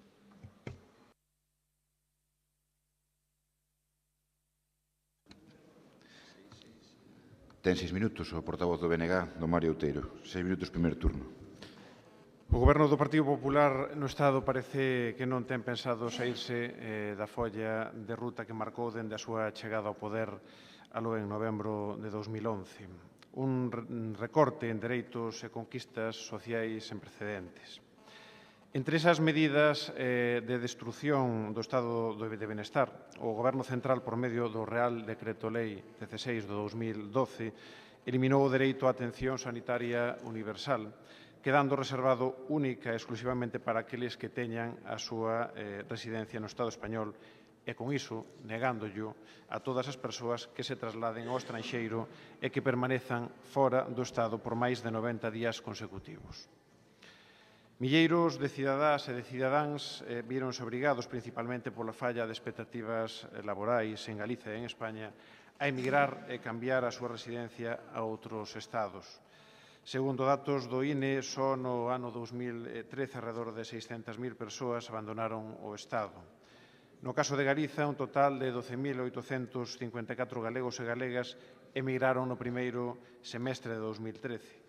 Dos cales 5.680 fixeron no estranxeiro e o resto a outras zonas do Estado. Pero eses datos fican máis escandalosos se nos referimos á mocidade. As políticas de recorte do Partido Popular non dan marxa a xente nova chegando a rexistrarse en Galiza taxas de paro xuvenil do 52%, en consecuencia unha emigración masiva da mocidade galega dende o inicio da crise. Estamos a falar de máis de 70 mozos e mozas de entre 20 e 34 anos que migran cada día dende Galiza, o que hai que sumar os 80.000 que xa o fixeron nos últimos 4 anos, pese a pertencer, como xa temos dito en moitas ocasións, á xeración mellor formada da historia do noso país. O Partido Popular, coa nefasta política en materia de emprego que está a desenvolver, tanto dende o Goberno Central como dende a Xunta de Galiza, non só obriga a cidadanía a marcharse ao estranxeiro, senón que, ademais, no seu afán de recortar dereitos sociais, deixa sen cobertura sanitaria aqueles que se ven obrigados a sair do país en busca dun futuro laboral que, por adiantado, o PP non lles augura. Estamos ante unha nova decisión adoptada de xeito unilateral polo Goberno dos populares no Estado e sen contar co Goberno da Xunta de Galiza, que ensemella aceptar calquera medida imposta dende Madrid sen importarlle a repercusión lesiva que esta poida ter para os dereitos das galegas e dos galegos.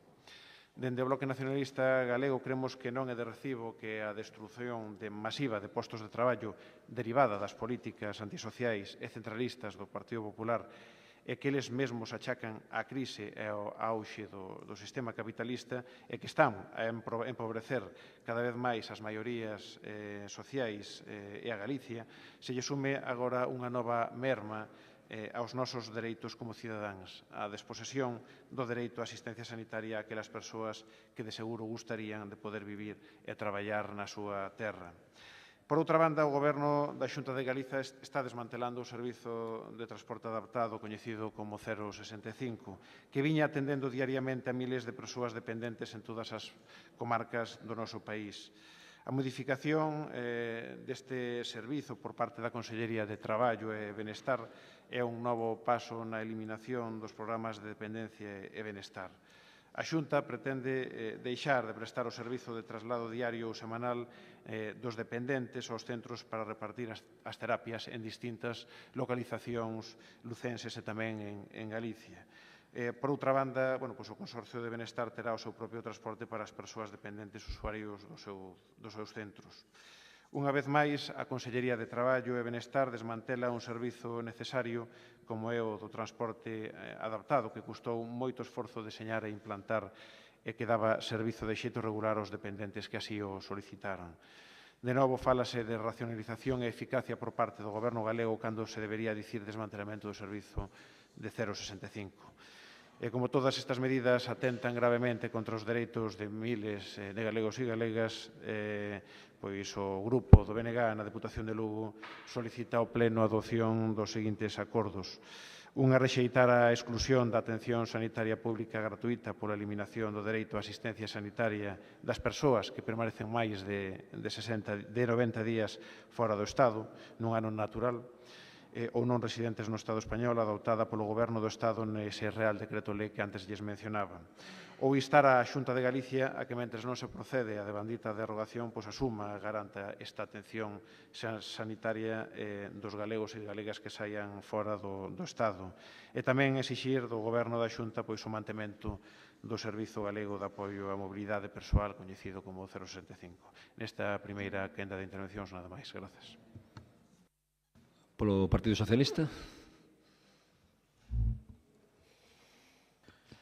Bos días a todos. Debatemos nesta sesión plenaria, entre outros asuntos de actualidade, estes dous aos que fai referencia esta moción que xa anuncio que o Grupo Provincial Socialista apoia e fai súa na súa totalidade. Fatídicos acordos do Goberno do señor Rajoy e do señor Feijóo encamiñados a continuar a senda de eliminación de dereitos e pauperación das prestacións sociais que nun casos españois en xeral, agas algunha excepción como Andalucía ou Asturias, onde os gobernos autonómicos teñen as persoas como prioridade, e noutro, os galegos en concreto, gobernados polo disciplinado señor Feijóo, que cada vez que Rajoy nos somete a un suplicio máis, saca unha medida da manga que nos demostra que aínda se pode ser máis ruín. Obrígannos, como representantes dos veciños e veciñas desta provincia, a posicionarnos e exixir destes dous gobernos que se acorden das persoas, que se acorden dos cidadáns e tamén insistir na invitación a que reflexionen e se replanteen as súas prioridades.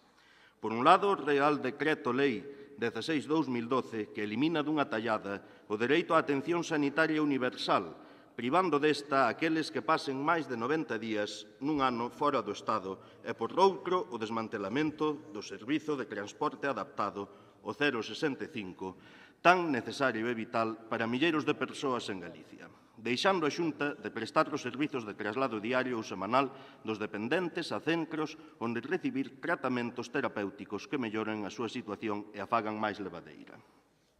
Como podemos ver, sen necesidade de análise complexa ningunha, o Partido Popular volve a amosar as súas verdadeiras enseñas e o seu verdadeiro programa político.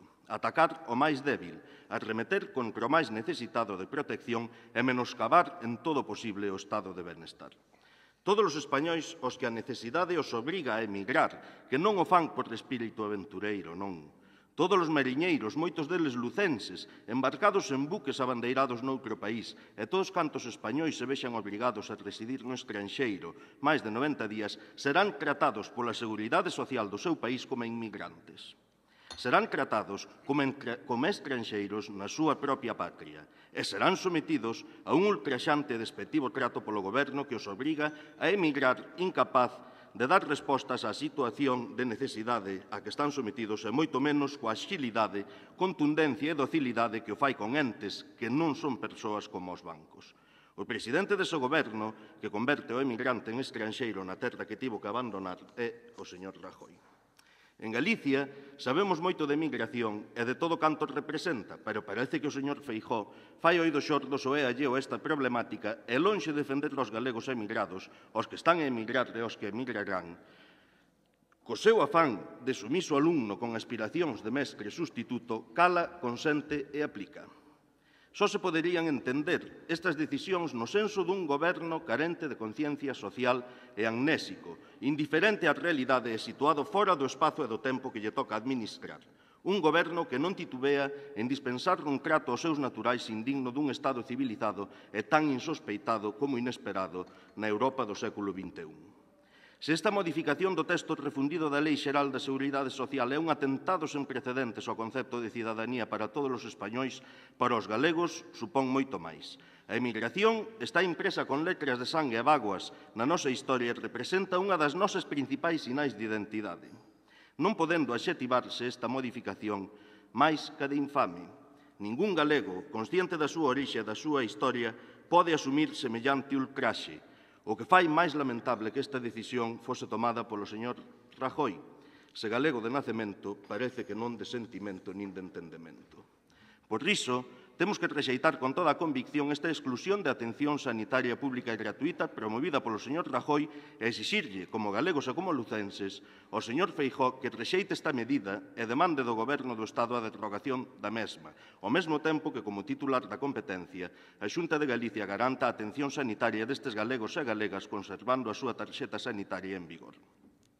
Noutro senso, o Goberno do señor Feijóo vén de cargarse o 065, o Servizo Galego de Apoio á Mobilidade Persoal, un transporte que ata de agora garantía os desplazamentos programados das persoas en situación de dependencia, discapacidade ou con problemas de mobilidade.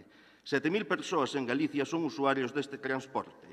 Co deterioro que sufrirá o servicio, moitos terán que renunciar aos seus tratamentos e moitos tamén ao seu emprego, e outros verán gravemente alterada a súa situación social e familiar, e outros non poderán saír da súa casa, e isto parece que non importarlle moito aos representantes do Partido Popular no Parlamento.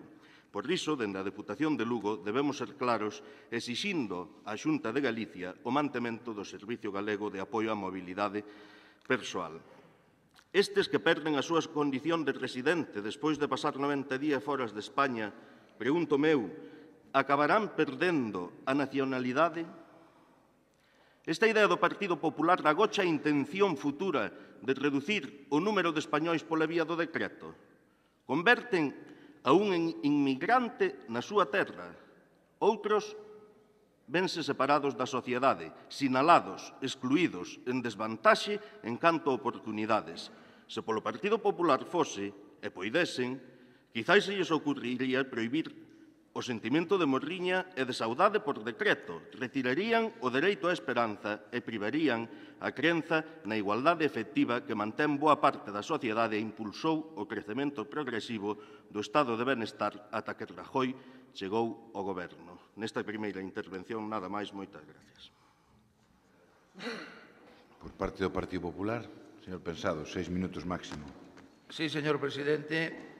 Antes de nada, que levei todos os asuntos de tipo sanitario, non así de servizos sociales, dicirlles a súas señorías que a min pareceme que esta iniciativa que se presenta hoxe referente á prestación de 90 días a todos os cidadáns que salen hacia Europa forma parte tamén un pouco do que nun momento dado eu había comentado de que había que ter moito cuidado non co problema dos españoles, sino coa situación dos estranxeiros e algunha decisión había que tomar se queríamos manter un servicio de saúde que optimizase os recursos, os poucos recursos que temos. Eu quero lles dicir ás súas señorías, penso que vostede está equivocado. En todo caso, o mellor o equivocado estou eu. Vou a lerlle exactamente a situación, non vaya a ser que me trabuque. Da Unión Europea para nós non ten máis que ventaxes a protección sanitaria do país de residencia engade a garantía de asistencia no país ao que te desprazas, ben en aplicación de regulamentos ou ben en aplicación da Directiva de Dereitos dos Pacientes, que é o que ocurría en España. O Real Decreto que vostede mencionou 2012 de 20 de abril de medidas urxentes para garantizar a sostenibilidade do Sistema Nacional de Saúde, que antes me aludía eu, e mellorar a calidade e seguridade das súas prestacións, señala no artigo 1: asistencia sanitaria en España con carga a fondos públicos a través do Sistema Nacional de Salud garante a aquelas persoas que ostentan a condición de asegurados. Esta condición recoñece o INS, que é o organismo competente nesta materia e abarca a todo tipo de persoas que se atopan nalgún dos seguintes supostos. 1. Ser traballador por conta allea ou por conta propia afiliada á Seguridade Social ou en situación de alta ou asimilada a alta. 2. Ostentar a condición de pensionista do Sistema de Seguridade Social. 3. Ser perceptor de calquera outra prestación periódica da Seguridade Social, incluídas a prestación e subsidio de desemprego. 4. Ter esgotada a prestación ou subsidio de desemprego e figurar inscrito na oficina correspondiente como demandante de emprego, non acreditando a condición de asegurado por calquera outro título. Esta última condición non tiña límite temporal na súa ampliación e o que podría supoñer era que un ciudadano de outro país da Comunidade Económica Europea que traballara en España e pasara posteriormente a situación de desempregado podría ter o dereito e a cobertura da asistencia sanitaria con cargo a España, incluso aunque volvera ao seu país de origen. Vou expoñer un exemplo que seguro que o entenden perfectamente. Se un ciudadán alemán traballase en España, agotara a situación de desempregado no noso país e decide regresar a Alemania cando lle acabe a prestación de desemprego, este señor tendría dereito á asistencia sanitaria que recibira no futuro en Alemania pagando España. Iso é o que había, señoría. Bien, que fixo o Real Decreto da Lei 22/2013 de 23 de decembro dos presupuestos xerais? Introduce, que é o único que fai, na súa disposición adicional 11ª unha modificación da letra D do apartado 2 do artigo 3 da Lei 2003 de 22 de maio e dice: de haber agotado la prestación o el subsidio de desempleo u otras prestaciones de similar naturaleza, encontrarse en situación de desempleo, no acreditar la condición de asegurado por cualquier otro título y residir en España. Creo, señoría, que todo o que vostede leiu e que o fixo ben, creo que con estos argumentos é suficiente para darse cuenta. E volvolle a repetir, se eu, ciudadano, ou calquera de nós, ciudadano belga, cobramos en España todo o que se nos facilita, cuotas de desemprego, protección familiar, etcétera, etcétera, antes nos podíamos regresar a Belga e toda a asistencia que ilí recibíramos la pagaría papaíto español. Eso é a corrección. Indiscutiblemente, señoría, todos os estudiantes nosos, Erasmus, teñen a súa tarjeta europea. Todos os ciudadanos españoles que regresan a España e porque calquer motivo, porque remataron o seu traballo, porque veñan de simple e llanamente con dirixirse ao INS, automáticamente adquieren a situación de cobertura sanitaria como calquera un de nós. Por lo tanto, neste sentido, creo que se fixo unha corrección importante e non quero falar, porque os o dixen noutra ocasión, señorías, en cuanto ao que se refiere de xente que se aproveitou indiscutiblemente de España de venir a pasar unhas vacaciones, de operarse e marchar. E mamá España pagaba tamén. Creo que isto foi un acerto e nese sentido nos así o vemos. En cuanto ao que falábamos do 0,65, con toda sinceridade, eu non sei vostedes que información teñen. Creo que máis ben cativa. Nós tampouco podemos dicir que a temos moito mellor que vostedes. Créanmo. pero a de vostedes é cativa, polo que aquí dixeron. En todo caso, eu voume cinguir o que dixo a conselleira do ramo, contestándolle precisamente a unha iniciativa dunha compañeira do BNG. Dice... Ten que ir rematando. Só un segundo, señor presidente. En canto ao desmantelamento do Servizo 065, nin este cambio vai a producir ningún tipo de recorte de ningún dereito, nin hai, nin haberá usuario con dereito recoñecido que quede son o servicio que se está prestando.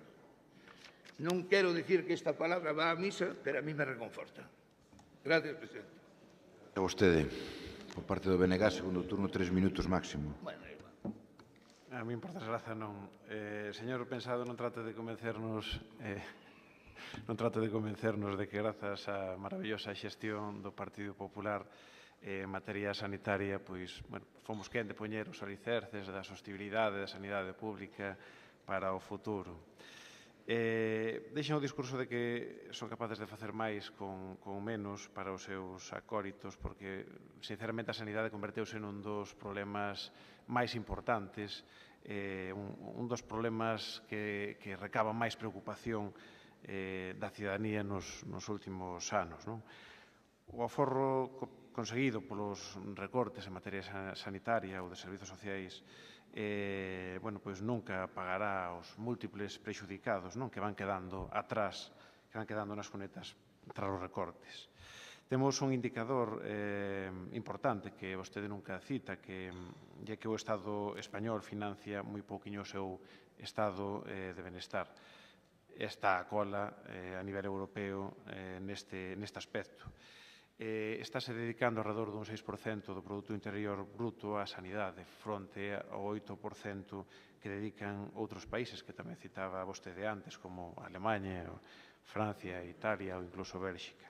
Polo que parece que non debe ser neste campo da sanidade onde o Estado debe recortar. Comezaron por uns perigosos recortes e repagos que fora do aforro que supuxo para as arcas do Estado, tamén deixaron desamparadas a moitas persoas, feito que moitos colexios profesionais, tamén relacionados con traballadores que están no ámbito sanitario, advertiron e criticaron. Pero, non se conforman cos múltiples recortes feitos en materia sanitaria, xa que tamén queren meter man aos servizos sociais co desmantelamento do servizo de transporte adaptado creado polo goberno bipartito anterior, que veñen prestando servizos de transporte a persoas con dificultades de mobilidade para chegalas a centros de día.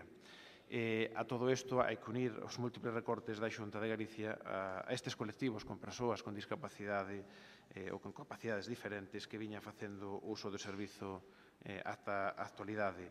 Efectivamente, hai moita opacidade, moita confusión. Vostede mesmo advertía que non teña moitos datos, pero créame que vai pasar, por exemplo, co recorte ou coa eliminación deste servizo do 065 na Fonsagrada, ou recortes tan grandes como os que se van a efectuar na Mariña, no cal, ao parecer, hai unha rebaixa de 6 a 2 autobuses que afectará a preto de 200 persoas usuarias diarias na comarca da Mariña, o que dicir ten, evidentemente, da perda dos traballadores de postos de traballo directos correspondentes aos condutores destes servizos.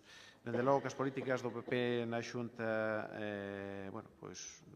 unhas políticas que a propio Partido Popular cita de maneira eufemística, denomínase, vostedes denomínanas como austeridade, racionalización, eficacia na xestión, pero a verdade é que non deixan de supoñer máis que novos recortes, precarizacións ou mesmo desmantelamento de servizos dentro do ámbito social e público. Insisto no que dicía antes, criticamos moito, sobre todo no aspecto dos recortes no 065, pois o silencio e a opacidade con que se está levando todo este proceso por parte da Consellería.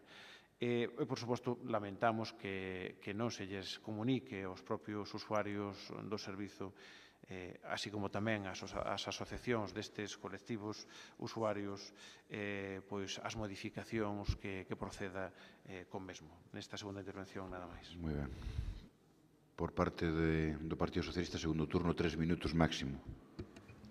Moitas gracias, señor presidente. Mire, señor Pensao, non mezcle churras con merinas, que isto non lle ten absolutamente nada que ver co chamado turismo sanitario. Nada. Nada. Non xustifique esta medida con que así deixe de vir xente a operarse. Para iso hai outras medidas, pero non ten que ver con iso. Pensa na súa intervención, que fixo mención a elo, pero, bueno, xa nos enganou co das prótesis, fanfarroneando de que as pagaría vostedes se alguén non podía. Ainda non soupen de que pagara ningunha, Pero, bueno, mire, sabe vostede ben que só poden recibir esta prestación os residentes en España. E o decreto desminte o que vostede di e aquí trata de xustificar. O Goberno acaba de deixar sen tarxeta sanitaria a quen pase 3 meses fora sen cotizar en España. E fixo pola porta de atrás, señor Pensado, a escondidas, sen debate nin publicidade, enganando a cidadanía e incorporando esta normativa pola vía de enmendas á Lei 22/2013 de Presupostos Xerais do Estado para o ano 2014. Así, dende 1 de xaneiro, e en base a ambas disposicións legais que vinculan o dereito á atención sanitaria ao feito de recibir en España, as persoas de nacionalidade española en situación de desemprego e que teñan esgotado a prestación ou o subsidio por desemprego que saian de España por tempo superior a 90 días, incluso para buscar traballo ou adquirir formación, perderán este dereito. Non lle hai máis que iso. Déixense de lerias, nin reaxustes, nin reestruturación, nin racionalización, nin nada de toda a súa palabrería barata. Vostedes están facendo que a xente ande de xeonllos nunha penitente sumisión ás súas interesadas directrices económicas que nada teñen que ver coa evolución cara a unha sociedade máis xusta e equilibrada, ningún Estado máis forte garante de benestar e igualdade. Vostedes xogan coas persoas. Xoguen coa economía, están a facelo mal, pero xoguen coa economía, mas non a conta da vida dos nosos veciños. No seu xogo poñen prezo a unha vida, a unha enfermidade, ao retorno á terra nai, ás ilusións e aos esforzos da xente. O gallafo é un xogo no que se acaba a partida, se recolle o taboleiro e a vida segue igual, pero non é así. Os gobernos xogan con leis, decretos, ordes. Os nefastos gobernantes do Estado e da autonomía galega rematan a partida, señor Pensado, e as súas vidas seguen igual. No placebo impermeabilizante da abundancia, na cegueira que ocasiona a crenza dunha superioridade clasista que non deixa ver máis aló das madeiras nobles dos despachos que ocupan. Cando o señor Rajoy e o señor Feijóo recollen o taboleiro, nada cambiou nas súas vidas. Os súbditos de sempre, os bandullos agradecidos seguirán regalándollles os oídos, dicíndolles o ben que o están facendo. Na mentras, aqueles que máis dificultades teñen, eses que sofren a crise con crueldade, milleiros de persoas aos que o contexto económico desbaratou a súa vida e lles puxo unha maleta na man, non seguen igual, señor Pensado. Recúan en dereitos e oportunidades, ven mermadas as súas posibilidades e suman á súa desventura a tristeza do abandono dos gobernos de dereitas. Ten que ir rematando. Non se escuden no mal que deixaron as cousas outros. Sabe que é mentira. Nin Zapatero nin Touriño deixaron a ningún dependente recluído na súa habitación, nin a ningún emigrante exento de prestación sanitaria. Quizáis o que pretenden é iso que dicía antes, reducir o número de españois, volver ao estado da beneficencia, da mágoa, da lástima e pretenden eliminar da dinámica social cotiá aqueles que máis dificultades teñen para integrarse e desenvolverse. Se é que teñen conciencia social, non a agochen detrás da frialdade de miserables cifras para enmascarar o machazo ás oportunidades de moita xente. Non sexan cómplices da instauración na sociedade de desahuciados pola súa condición ou situación non elexida. O estado de benestar e a igualdade non son utopías, señor Pensado. Moitas gracias. Moitas gracias a vostede. Por parte do Partido Popular. Sí, señor presidente. Señoría, casi me deron ganas de saltar unhas vaguas. Eu non sei vostede, en realidade, se naciu en Friol, se seus pais foron emigrantes, non o sei. Eu si sei que coñecín a meus pais con 13 anos, sobre todo a meu pai, e que estuvo 35 anos emigrado. E todo o que dixo aquí, iso é demagogia, intentar engañar non sei a quen. Vamos, que non me relaciono en absoluto, ni me beso nada en absoluto de todo o esteo que acaba de dicir aquí. Porque a realidade é a que é. Mire, e vostede me dice que eu non me escude en situacións do que pasou antes. O sea que nós non vamos a pagar os 30.000 millóns de euros da débeda de sanidade. O sea, nós non vamos a intentar corregir un sistema nacional de salud, o cual dá en quiebra seguro FAIPLAF e en vez de ter o que temos automáticamente a universalización, etcétera, vai a donde vai. Eso non é demagogia, señoría. O sea, nós non temos que intentar poñer todos os alicerces para que este sistema siga pa diante. Nós non temos que facer correccións incluso dentro das propias prestacións sociais, sobre todo se sabemos que persoas de outros países que acabaron, digamos, con todo tipo de prestación de vínculo hacia nós e van ao seu país ter que pagarlles nós a propia sanidade, pero por favor, hombre, por favor, a min o que usted lea e o lee fenomenalmente ben e recoñezo moi ben, pero a min non me faga, non intente siquiera enternecerme e non me fale de migración, que deso sei moito. E cando queira temos un debate, Non me fale de migración, de verdad. Señoría, volvo a calma, a tranquilidade, porque creo que hai que volver a calma e a tranquilidade. Non quito un ápice, señoría, do que dixen antes. Creo que neste momento dá má sensación, e volvo a insistir, en que vostedes defenden unha posición, e vostede facíame recordar algo que me recorda a miña propia profesión. Vostedes cada vez que hai en Santiago un estornuda automáticamente unha iniciativa. Non vai a ser o de vamos poñer a venda antes que a Frida, porque estes son así de cortadores e algo vai a vir. É o que creo que é esta iniciativa, con toda sinceridade. Parece unha iniciativa con unha moi cativa información, volvo a dicir, posiblemente vostedes máis que nós, porque nós algunha temos e polo menos apelamos a que a dirijo o cotarro, non?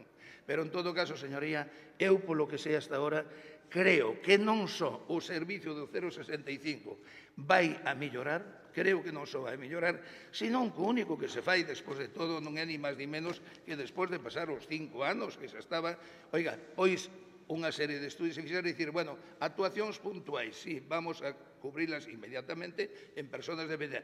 Actuacións non puntuais, oiga, vamos a intentar facer dunha situación regular para que o servicio mellore. Iso é como eu vexo, creo que ten sentido común, pero, desde logo, non seríamos os primeiros, e créamo, seríamos os primeiros en tomar nota e facer as reivindicacións necesarias sempre e cando isto supusera o que usted máis ben me parece a venda que usted quiso poñer. En canto ao tema das prestacións sanitarias, creo que dicen o que tiña que dicir, creo que dicen o correcto e creo que é o que en realidad se debe facer. O demais, cada quen que o mire da súa maneira, pero nós non vamos a permitir que un sistema universal, eficaz e o millor do mundo faga crack porque outros romperon o bolsillo e escaparon as moedas ao chan. Nós vamos a intentar aguantar do bolsillo e que o sistema siga funcionando e podendo ser perfeccionalo máis todavía. As prótesis tuvo que envainarse, alguén tuvo que envainala porque a realidad era o que decía este señor e hoxe viña no coche e estaba escoitando non sei a cifra exacta. Ten que rematar. Pero en España, el único país del mundo en donde se realizan más de 100 y pico trasplantes diarios. Eso creo que engrandece a España, o seu sistema organizativo de saúde e a súa xente. Gracias, presidente. Gracias, señor Pensado. Último turno, ten vostede para finalizar a defensa da súa moción. Non sei se poñer a venda antes que a ferida, pero cousas que trouxemos a pleno, ao final, foronse cumprindo en materia de sanidade, en aborto, xa hai casi un ano que se empezou a traer o tema aquí a Deputación de Lugo, estamos vendo o que está pasando, en xustiza, etcétera, etcétera. Señor Pensado, xa lle teño dito nalgún pleno que tiña constancia de que vostede era un bo médico. E que estou seguro que, dentro das súas posibilidades, axudará aos seus pacientes en Palas de Rei a mitigar os sucesivos recortes en sanidade que foron efectuando os distintos gobernos do Partido Popular. Non sei se pagando esas próteses do seu peto ou non, pero bueno, a sanidade pública e os servizos sociais, créanme que non poden quedar ao albur de persoas xenerosas, como presumo que é vostede, nin da caridade, senón que, dende logo, teñen que ser servizos universais e, por suposto, gratuitos. Sei que os políticos do Partido Popular nas administracións locais teñen o marrón de defender dende a proximidade á cidadanía medidas inxustas nas que moitas veces non creen. Por iso, pregolles que reconsideren o seu voto e que mosen a sensibilidade precisa nun tema tan trascendental como este. Moitas grazas. Pois vexamos que ten que dicir o Pleno en relación con esta moción presentada polo BNG. Votos a favor desa moción en materia de sanidade. 13 votos a favor, votos en contra, 11 votos en contra, non hai máis abstencións, por tanto, moción aprobada. Siguiente punto de orden do día, señor secretario.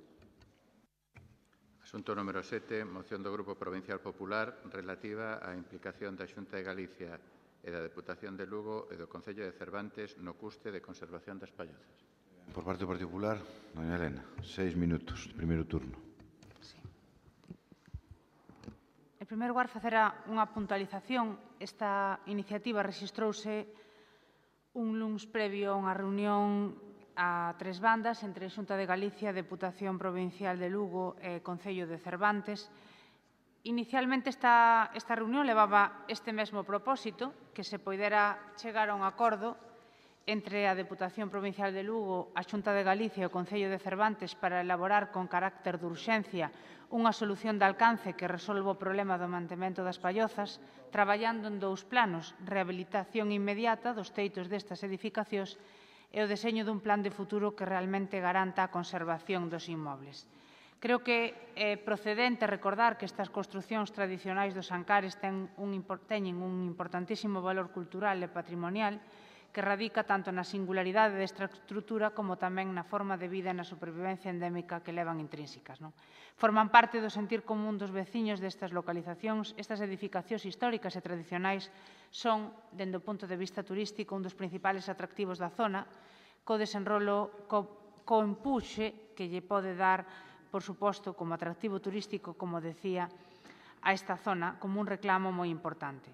Estas vivendas prerromanas presentan problemas nas súas estruturas, todos coñecemos, especialmente nos teitos, polo paso do tempo, pero tamén por estas inclemencias meteorolóxicas, fundamentalmente, todos sabemos, na próxima iniciativa analizaremos se cadra con máis detalle, pois este inverno duro que nos está a tocar no 2014 finais do 2013. É sentir dos veciños que haxa un acordo entre todas as administracións, dado que, a pesar de que a maioría delas son propiedade privada, pois o seu mantemento ten un elevado custo difícil de soportar. Todos coincidimos de xeito unilateral, todas as administracións o foron expoñendo, que estas pallozas forman parte do noso patrimonio provincial e municipal e tamén todo o mundo manifestou o desexo de promover unha solución estable e definitiva que garantiza a súa conservación. Non é máis que iso unha chamada á cooperación e á colaboración, pero sobre todo ao entendemento das tres institucións, a Deputación, fundamentalmente, por ser aquí precisamente hoxe o órgano que está traendo esta iniciativa a debate, a Xunta de Galicia, que xa leva feito moita inversión, teño incluso datos que creo que non é relevante poñernos en antecedentes das inversións de diñeiro público que houve nese entorno, porque creo que neste momento sería precisamente información que non axuda, hai que falar de presente e falar de futuro. Todos sabemos a normativa de aplicación, algúns se empeñanse en ler só algunha parte dos artigos, pero creo que é importante lela todos. Pero lexos de, como me decía algún veciño nos pasados días, aquí máis ou menos tirouse todo o mundo as responsabilidades uns aos outros á cabeza e quedou por emplear unha expresión coloquial como Rosario de Aurora, non chegamos a ningún acordo, precisamente para evitar eso, para evitar trasladar unha vez máis esa mensaxe aos veciños de que non hai acordo, que cada administración o único que busca é reprocharse, tú puxeches hasta aquí, eu non puxen nada, tú quero que poñas máis, pois creo que sería precisamente moi idóneo, moi oportuno trasladarlle aos veciños de Cervantes, pero tamén aos veciños de Lugo, porque, aínda que xeográficamente se encontren en Cervantes, eu creo que moitos son os veciños de Lugo que consideran estas edificacións perfectamente un elemento a potenciar, un elemento a coidar e un elemento a promocionar entre todas as administracións.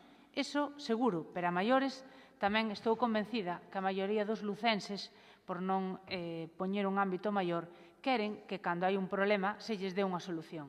E os políticos, á marxe de, por suposto, discrepar e intentar negociacións en donde cada administración intente, non vamos a decir poñer o mínimo, pero, dende logo, optimizalo e facelo de xeito máis eficiente, quero pensar que con esa perspectiva, creo que é moi oportuno, dado que os acordos anteriores non chegaron a materializarse, que hoxe as tres forzas políticas aquí presentes mandemos, como levamos demostrando en iniciativas anteriores, tamén, moi por suposto, moi en coherencia co que debatimos hoxe aquí, inversións para poñer en valor elementos que xeran riqueza na nosa provincia e, por suposto, sen ningunha acritude, un esforzo por un entendemento que poderá dar unha solución a un problema que todo o mundo recoñece que ten urxencia. Os medios de comunicación levan facéndose eco desta problemática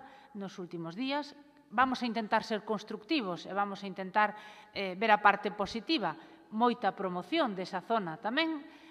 Seguramente estes últimos días moitos lucenses e moitos galegos volveron a recordar ese patrimonio, pero ten que levarnos a facer un esforzo en un acordo unánime para sentar as bases dunha solución urxente na maior brevidade. Neste primer turno, nada máis. Do BNG, don Mario Outeiro, 6 minutos máximo. Cada vez que penso que coñezo ben as políticas do Partido Popular equivócome, porque pleno tras pleno non deixan de sorprenderme. A moción sobre as pallozas non deixa de ser surrealista ou decepcionante, non sei como mirala. Tras un longo período onde a Consellería de Cultura axudaba a manter a teitume das pallozas de Piornedo, vostedes, como a tantas outras materias da súa competencia, non vou agora citar o Estatuto de Autonomía, deciden deixalas da man de Deus. Pero non se confundan, Piornedo, por atoparse a 1.200 metros de altitude, non se ten por que atopar máis cerca do Deus dos cristiáns. Supoño que para vostedes, se Deus existe, atoparase no santuario da Virxe da Barca, en Muxía.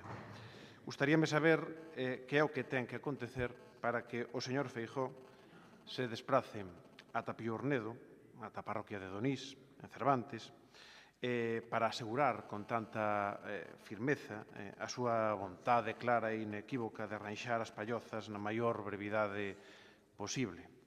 Terían que arder. Asegúrolles que, como siga pasando o tempo e siguen estando de brazos cruzados, o resultado será moi semellante. E teño que dicir que son moi pesimista coa sensibilidade da Xunta de Galicia en materias de patrimonio cultural, tendo en conta o tempo que pasou a muralla pois sen iluminación nocturna, nun estado de vexetación pois tremenda, o tempo que levan en estado tamén de ruína templos como San Paio de Diomondi no Saviñao ou o propio templo parroquial de Vilasouto no concello do Incio. Estamos falando, se cadra, da aldea máis fermosa do interior da Galiza, ainda que, dende logo, isto sempre é subxectivo, non? Unha poboación marcada polo seu afastamento ás principais vías de comunicación, un feito este que, dende logo, tamén ten luces e sombras, non? O positivo de estar a marxe de especulacións urbanísticas e alteracións irreversibles nun medio natural tan importante como o dos Ancares, pero o negativo tamén de pasar totalmente desapercibido para a administración galega. Gustaríame saber cal sería a imaxe de Piornedo se esta aldea, en vez de estar na Serra dos Ancares, estivera nunha serra das proximidades de Santiago ou de Coruña. Seguramente sería unha estampa moi diferente. O Partido Socialista presentou unha sinxela emenda coa que non só estamos de acordo, senón que tamén aso que asumimos como propia. Unha proposta razoável que demostrará a implicación de cada un dos 3 grupos políticos provinciais non só cos veciños de Piornedo, senón tamén co fantástico patrimonio cultural galego. Nesta primeira intervención, nada máis.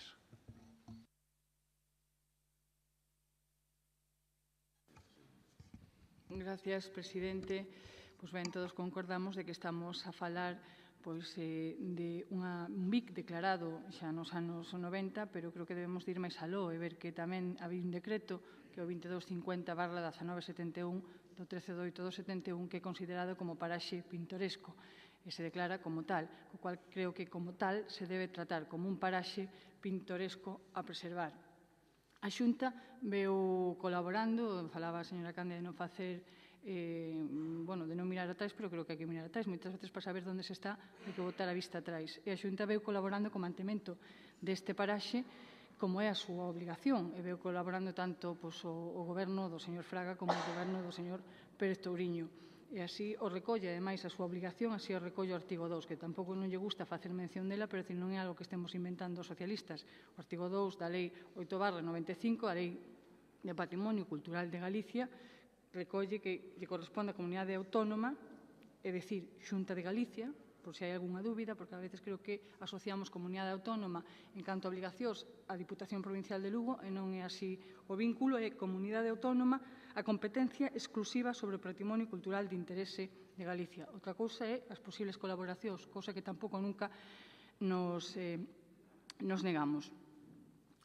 A pesar deso, de que as competencias se ten a Xunta de Galicia, curiosamente, dende o ano 2010, deixase de contribuir e de atender as súas obrigas con respecto a este paraxe e a este BIC. É dicir, o goberno do señor Fraga facía aportacións anuales para a conservación, o goberno do señor Pérez Touriño facía aportacións anuales para este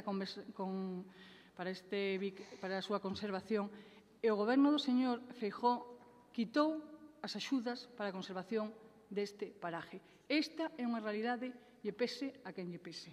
Esta realidade, ademais, é a que nos provoca mellor esta situación, porque falamos das inclemencias climatolóxicas, que certo é, todas os estamos a vivir e a sufrir e seguimos sufrindoas, pero, ao mellor, se houbera habido esas aportacións anuales, ao mellor non estábamos falando do deterioro das pallozas, ou, cando menos, de moitísimo menos. Porque, claro, se durante moitos anos se quitan as subvencións e se impide o seu mantemento de unha forma apta, evidentemente van a sufrir un deterioro esas infraestructuras.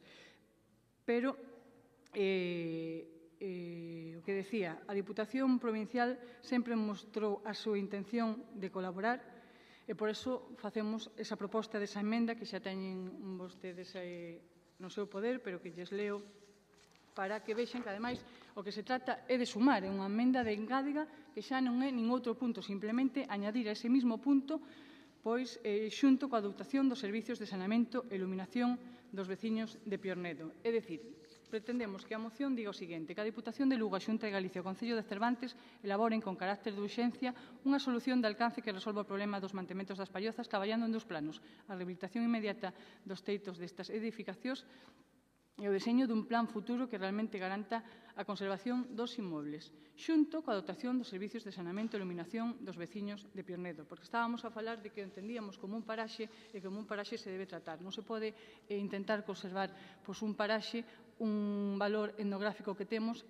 cando os veciños están carentes dos servicios básicos, é dicir, saneamento e luz. Están carentes. Si pode miralo aí, tamén facía mención a delegada do Goberno, señora Arias, que tamén se podían acoller a orden que sacaba a Xunta de Galicia para estes fins. Lástima que despois apontillou ela mesma, este ano non van salir. Claro, se estamos a mirar de que si se acolle ou non se acolle, se podían acoller a moitas órdenes e a moitas axudas que, como vemos tamén, a Xunta as está a eliminar. Pero o que decía, en esa área de buscar o consenso e de realmente loitar por conservar un patrimonio que, en definitiva, é un patrimonio de todos e que, además, é un patrimonio importantísimo para o Concello de Cervantes, para a comarca dos Ancares, porque é motor económico do Concello de Cervantes e de toda a comarca, pois, en aras de intentar chegar a un consenso para, xa digo, poñer en valor todo o conxunto etnográfico, toda a zona e dotalos dunhos servicios básicos a unhos veciños que carecen deles en pleno século XXI, e polo que propoñemos esta emenda de engádega, que ademais estou convencida que vostede tamén en aras de buscar ese acuerdo vai a votar a favor, porque además fai uns minutos, transcurrido no debate, facía mención que deime coa frase porque evidentemente esta engádega é o que busca. Iniciativas que pensen en Lugo van a ter o noso voto favorable, co cual creo que esta é unha iniciativa que pensa en Lugo, unha iniciativa que quere poñer en valor este recurso natural etnográfico que temos. Por iso estamos convencidos de que contaremos co voto favorable do Partido Popular. Segundo turno para Elena Candia. 3 minutos máximo. Toca a mí, sí. Eu dicíalle de non mirar o pasado, non porque houbera nada que ocultar, senón porque precisamente, cando todo o mundo poñía en riba da mesa o que aportara, precisamente a única institución, vamos a ceñirnos dende que vostedes teñen responsabilidades de goberno e dende que vostede precisamente é vicepresidenta, a única administración que non puxo un euro precisamente foron vostedes, co cual eu creo que podía incluso interpretarse como que era unha crítica á Deputación. E non era o meu caso, na miña intención, nin por suposto o fin desta iniciativa. Eu dicíalle que leía artigos a medias porque esta mesma normativa que vostede citaba establece claramente que o deber de conservar establece nos propietarios e posuidores. Evidentemente, a Administración ten unhos recursos limitados e o propietario que ten o deber de conservar. Iso pon a normativa, non o estou inventando eu, e coñeceu vostede. E ese artigo 2, en donde establece as competencias co que conleva establecer a competencia exclusiva da comunidade autónoma, tamén establece o deber de colaborar e de cooperar entre o resto de institucións e de administracións que explicita o propio acordo. Se quere, as institucións públicas e privadas cooperarán á mellor consecución dos fins previstos nesta lei. Pero non se trata de establecer a normativa que nos obligaría, porque estamos partindo da base de que hai unha voluntad, non é necesario explicitar unha obligación. Tampouco me gustaba ir ao pasado, porque cando o meu compañeiro citou en que gastaba a época do bipartito, analizando a situación de Sogama, a min veume á cabeza en que gastaba en cultura o bipartito, que a veces está ben recordárvolo, porque veñen unhos aires tan teóricamente perfectos, pero tan alexados da realidade, que é moi importante dar exemplos prácticos e cuantificados para saber en que gastaba o bipartito e así, por exemplo, o mellor, este diñeiro, estes $1.626 que se gastaron en 400 mojitos na Feira do Libro da Habana, gastos derivados da difusión internacional da cultura galega, pois o mellor estaban mellor invertidos en Piornedo. Pero claro, a realidade non nos gusta, E non se enfade, señor Veiga, que vostede hoxe viña de moi mal humor. Doulle datos. E doulle datos cuantificados. $1.626. Axa Paz. Donde vai o bipartito? A ver, axa Paz, veña. Ese non é o debate. Continúe. O debate é, queremos, por favor, garde silencio. por suposto, que as pallozas se rehabiliten e que todas as administracións se entendan, sin buscar nas alfombras, porque todos temos cousas que non nos gustan. Dito iso, Por favor, o plan pregúnles de que garde obras silencio. e servicios que acabamos de aprobar, igual que outras iniciativas, por non citar eses 4.036.000 euros que no ano 13 se destinaron exclusivamente a concellos gobernados polo Bloque Nacionalista Galego e polo Partido Socialista, interpreto que o abastecemento de luz e o saneamento non eran unha prioridade tampouco para esta institución, porque estamos falando de 4.036.000 euros para 15 concellos, vía convenio excepcional que, sen dúbida, a catalogación que vostede acaba de citar neste momento, xustificaría moito máis que moitos outros un convenio excepcional, moitísimo máis. Entón, creo incluso na propia iniciativa tería cabida hasta esa emenda que vostede di xa na propia redacción, cando eu digo que se deseñe un plan de futuro, por suposto ten que ser unha aposta de valor do entorno, en donde estas infraestructuras, que parece que agora se acorda esta institución que non ten, poden incluirse perfectamente aí. Esta iniciativa sométese a debate nos termos en que se rexistrou LUNS, evidentemente, como fixemos en outras ocasións, se quixera haber algún acercamento, os meus teléfonos funcionan as 24 horas para facelo e, ademais, tampouco entendo que este excluído, porque na propia redacción se establece claramente o deseño dun plan de futuro. Gracias, presidente. No. Tú perdido ahora. Como? Moitas gracias. Segundo turno para o bloque. Teño que confesarlles unha cousa. Despois de criticar durante anos e anos o goberno galego do señor Fraga, pois anuncio agora diante dos medios de comunicación que o voto de menos. Digo en serio, voteino en falta todos e cada un dos días que viñeron tras a toma de posesión do señor Feijóo. Aquel Fraga viña derrotado de Madrid, centrouse tamén con luces e sombras en Galiza. Fronte a esa postura temos a un mozo, señor Feijóo, que, goberna Galicia basicamente como un trampolín, supoño que de cara a un futuro fracaso en Madrid. Mire, señora Candia, o señor Manuel Fraga tiña un compromiso bastante máis claro que a vostedes, tanto co galego como co patrimonio cultural do país. E, por suposto, unha certa sensibilidade cos Ancares. Entre outras cousas, porque o señor Fraga gustaba cazar por aló, pola Serra dos Ancares. Todos lembran como o expresidente cazou un dos últimos urgalos, tamén chamados pitas do monte, na Serra dos Ancares. Urgalo que, para maior gloria do señor expresidente, pois estivo exposto durante anos e anos no albergue da Campa da Braña. E aínda que fracasou, porque todo hai que dicilo, fracasou, ese tándem Feijóo-Cuíña tiña un plan integral para situar o poboado de Piornedo como un lugar de referencia turística a nivel galego. A pregunta definitiva é bastante clara. Que lles fixeron os cervantegos ou os veciños de Piornedo para recibir este trato da Xunta de Galicia? Non sei se hai algunha explicación a maiores de que maioritariamente non lles votan a vostedes, que sea clave. Como van facer? Se hai uns anos pecharon o centro emprazado na parroquia de Donís, onde está Piornedo, e agora os rapaces, os mozos de infantil e de primaria teñense que desplazar case unha hora para ir polas mañás a Navia de Suarna e case outra hora para volver de retorno a Piornedo.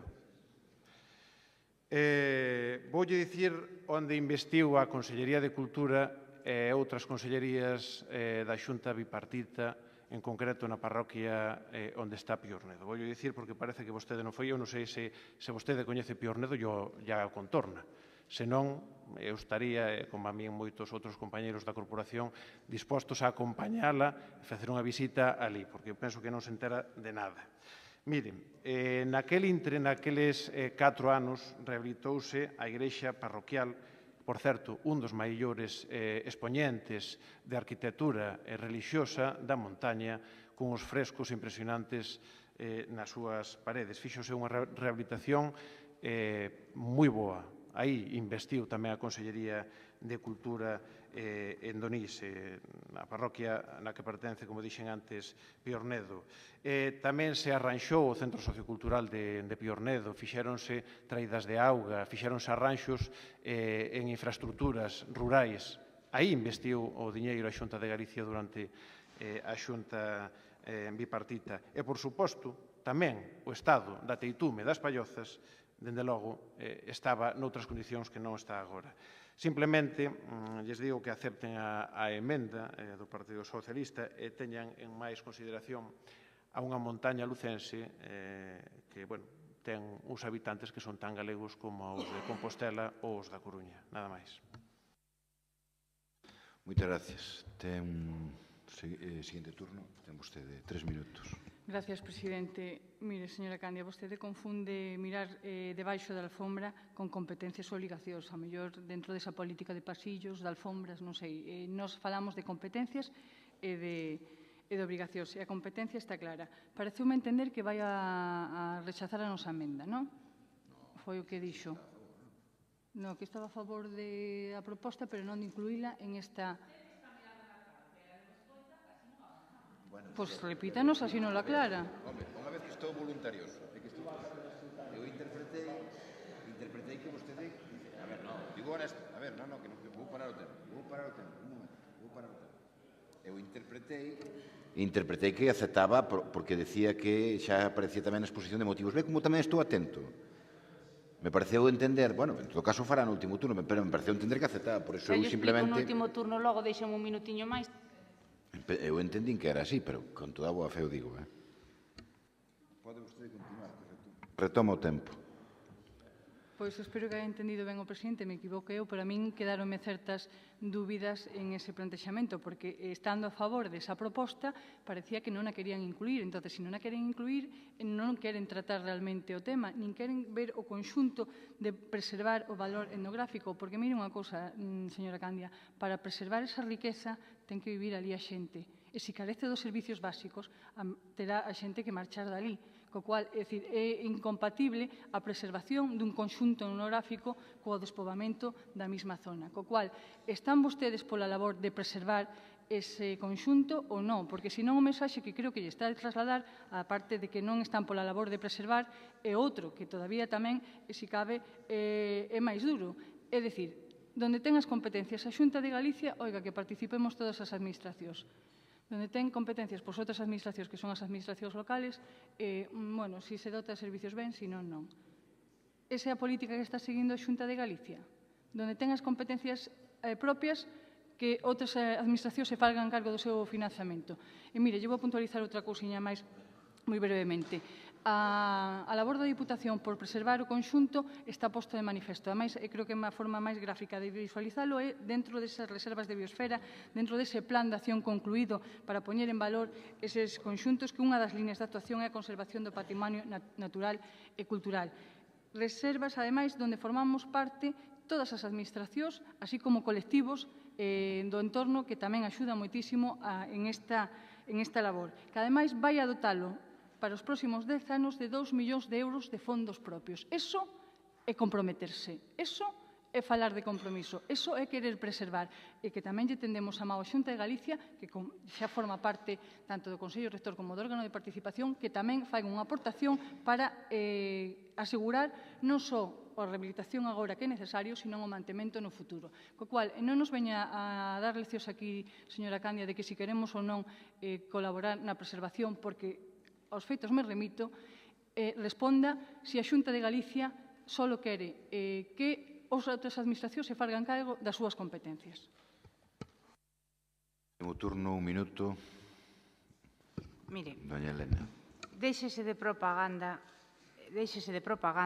e asuma unha realidade.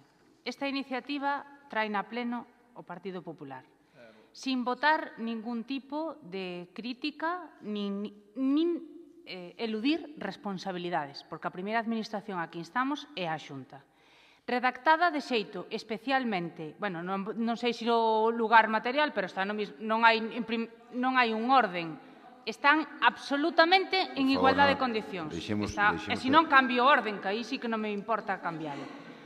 Pero redactada de xeito especialmente ambicioso e para que as necesidades da posta en valor deste recurso se poñan en marcha por parte de todas as administracións.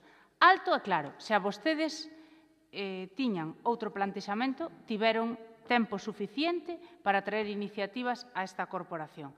Non hai ningún tipo de problema en explicitar a competencia da Xunta de Galicia. De feito, estuvo vostede nunha reunión perfectamente ca delegada da Xunta de Galicia e deron os primeiros pasos que esta semana estarán os técnicos avaliando os danos para cuantificalos e planificar a súa rehabilitación. Eu non sei o que nos fixeron os veciños de Cervantes. Hasta agora, todos os que coñezo, xente absolutamente hospitalaria e adorable. O que sí sei é que esta Deputación e Cultura, sen dúbida, lle deu menos co que lle deu o bipartito a algún cubano, que polo menos invitábanos a mojitos. Poñan vostedes encima da mesa ten que ir rematando compromiso. a pesar dos mojitos. Sometemos a votación o noso texto íntegro, tal como registramos. E logo non admite a cousa. Traeremos unha moción ao próximo pleno donde incorporaremos entón o saneamento e o alumeado público porque os señores de Piornedo tamén son de Dios e, por tanto, nos vemos obligados a facer eso. É unha pena que non se acepte esa posibilidad porque vamos ter que votar como votamos outra moción, pero, bueno, se o Partido Popular quere que sexa así, pois será así. En todo caso, non acepta logo a moción. Ainda que na exposición de motivos se decía que se sentía incluída, non? Como? A emenda, perdón. Sí. Pero non acepta. Non vou aceptar a moción se é nosa. Bueno, pois nada, pois falaremos no próximo pleno de Piornedo. Co placer noso tamén. Pois vamos a votar, tendo en conta que a emenda na que aumentaba o grupo socialista o alumeado público e o saneamento dese núcleo tan importante desta provincia, xa ese anuncio que o debatiremos na próxima sesión plenaria, pero en todo caso, votos a favor da proposta do Partido Popular sin aceptar a engádega, votos a favor, 11 votos a favor da moción que non contempla, por tanto, a engádega, votos en contra, 13 votos en contra, non hai lugar a abstencións, por tanto, moción rexeitada. Punto de orden do día, señor secretario. Asunto número 8, moción do Grupo Provincial Popular relativa a que a Diputación se implique cos concellos tras os danos ocasionados polo temporal. Por parte do Partido Popular, nesta moción, doña Elena Candia, 6 minutos máximo, primeiro turno.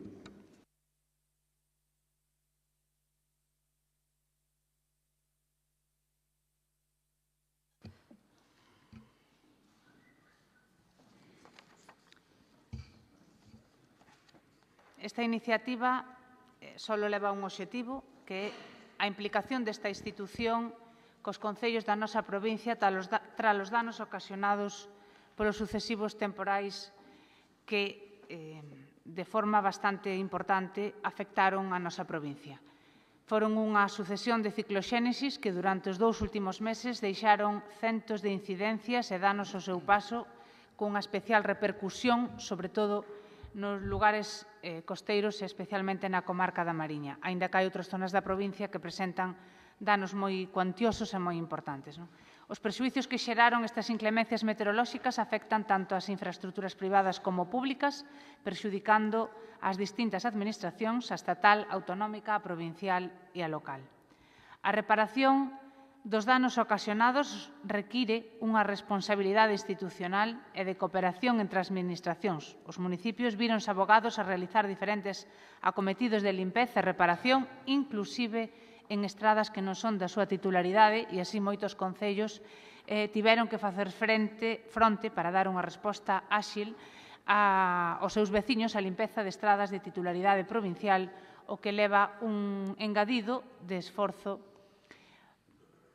a ter en conta. Esta entidade, como recordamos en cada sesión plenaria, nesta ocasión, permítome ser reincidente, ten unha das súas principales funcións que é a cooperación e a asistencia aos concellos. E por iso, hoxe sometemos a debate unha iniciativa que ten 4 puntos de acordo, concretamente no apartado 1, que a Deputación de Lugo se implique cos concellos tras os danos ocasionados pola sucesión de temporais que sacudiron a provincia e habilite neste senso unha liña de axudas a disposición das administracións locais, que a Deputación impulse un plan destinado a avaliar os danos ocasionados en infraestructuras da súa titularidade e proceda á reparación de cada un dos estragos, permitindo así a plena recuperación de infraestructuras danadas no menor tempo posible, instar a Xunta de Galicia e o Goberno Central a que estuden e avalíen os danos ocasionados polo temporal nas súas infraestructuras da súa titularidade e que, de igual maneira, procedan á plena reparación e reconstrucción das infraestructuras danadas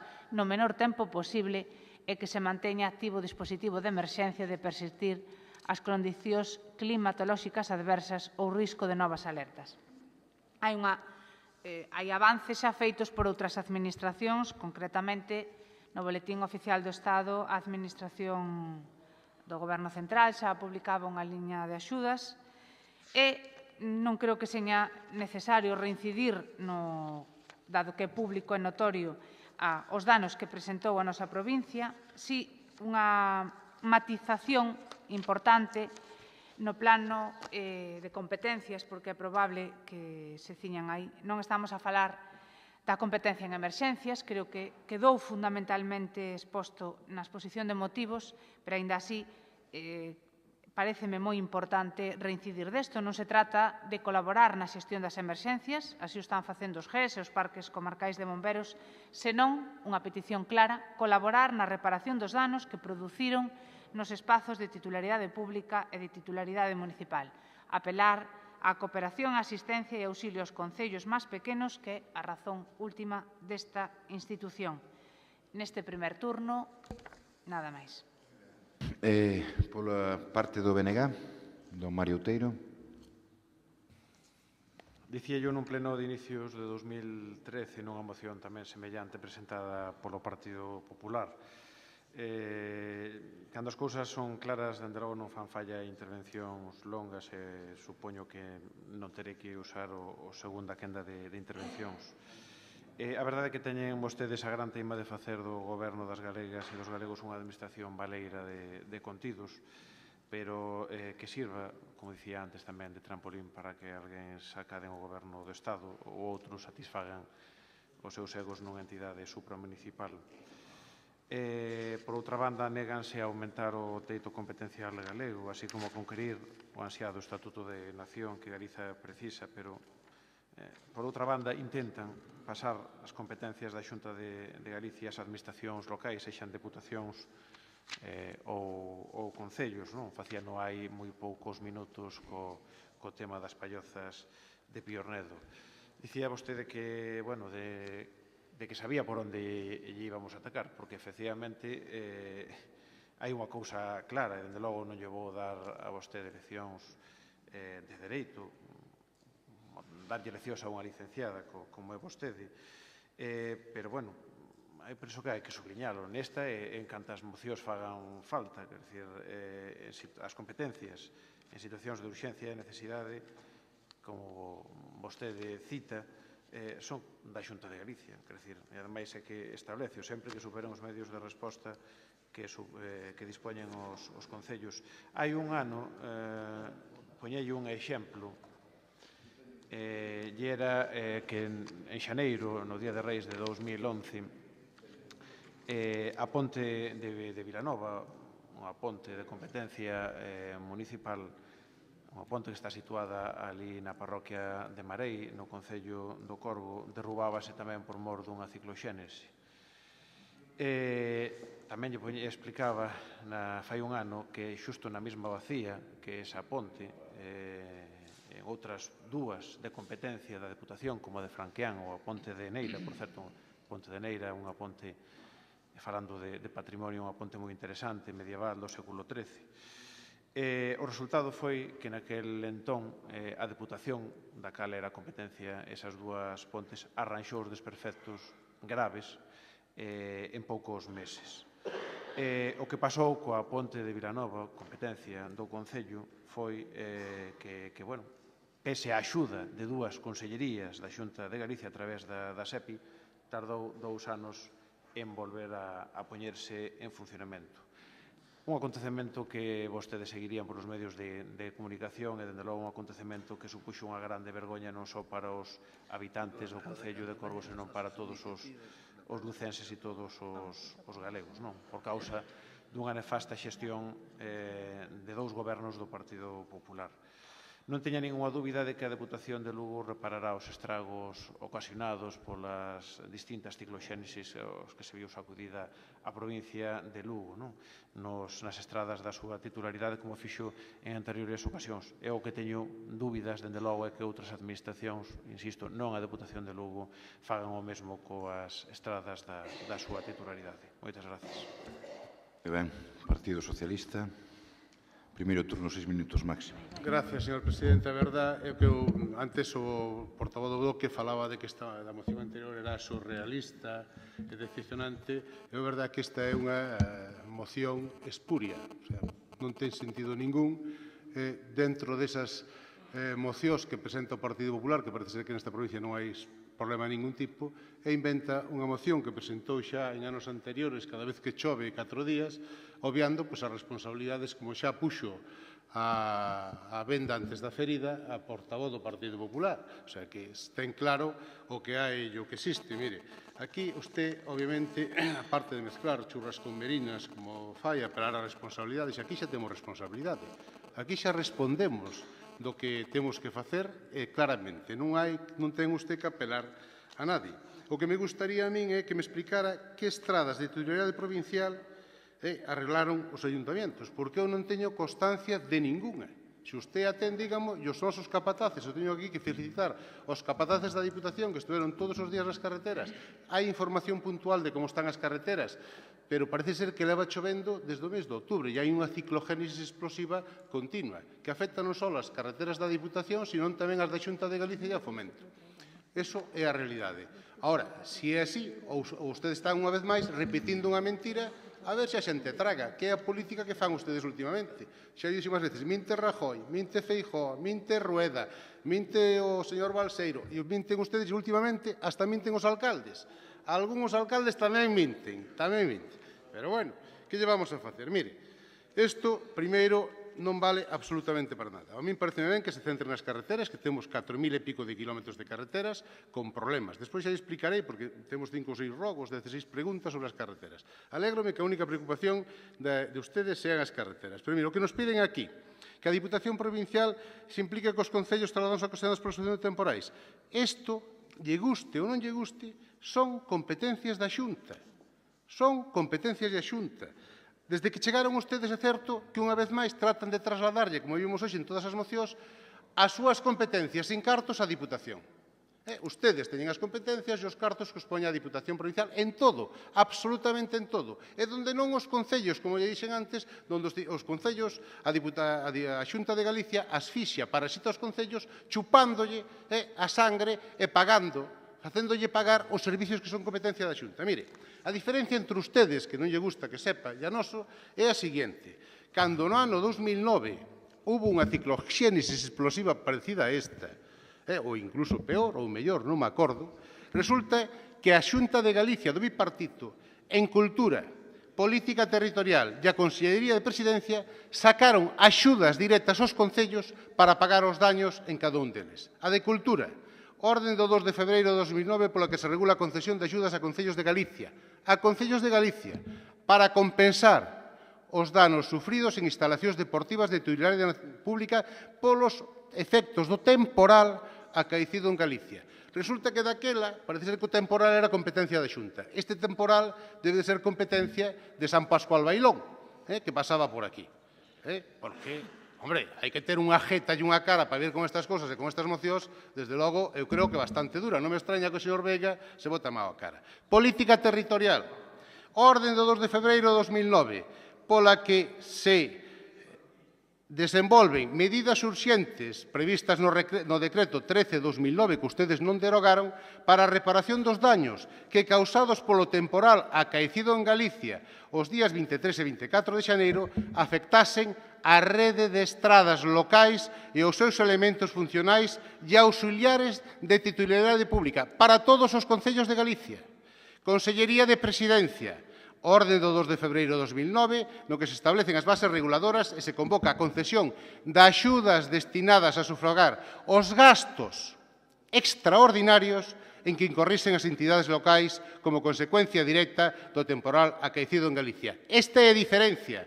O goberno bipartito asumía as súas responsabilidades. Ustedes non asumen nada, nin que Feijóo foi outro día a Cuba a gastar cartos, porque non creo que pagara do seu bolsillo. Pero, bueno, ustedes son así. A demagogia, a mentira, a manipulación forma parte intrínseca do Partido Popular. E siguen así. E veñen aquí con esta moción, repito, que non vale absolutamente para nada. E donde incluso a política do Partido Popular lle está facendo pagar a esta Diputación cantidades inxentes de cartos para sacar árboles das carreteras. A maioría deles de propiedades de montes vecinales chamado común, donde a Xunta de Galicia podía retirar o que lle ven demandando esta Diputación desde fai tempo, que retira a línea 14 ou 15 metros e evitaríamos gastar 400 ou 500.000 euros sacando árboles. Pero neso non colaboran nin entenden. Siguen poñendo en risco a vida das persoas e a seguridade nas carreteras por mero capricho, por non darlle razón a esta Diputación Provincial. E iso é a realidade. E o dice hasta a propia Xunta de Galicia, e o dice o 112. O 60% dos operativos que se fan son debidos á caída de árboles nas calzadas en estos temporales. Pero mire, o punto 1, obviamente, a Diputación vai colaborar e axudar aos concellos cando así sea necesario. No punto 2, que a Diputación impulsa un plan destinado a avaliar os danos ocasionados en infraestructuras, pero se xa o temos, xa está feito. O que nos faltan son os 3,5 millóns do señor Rajoy que nos tiña que dar para o POS e para as carreteras de Lugo e non nos dá.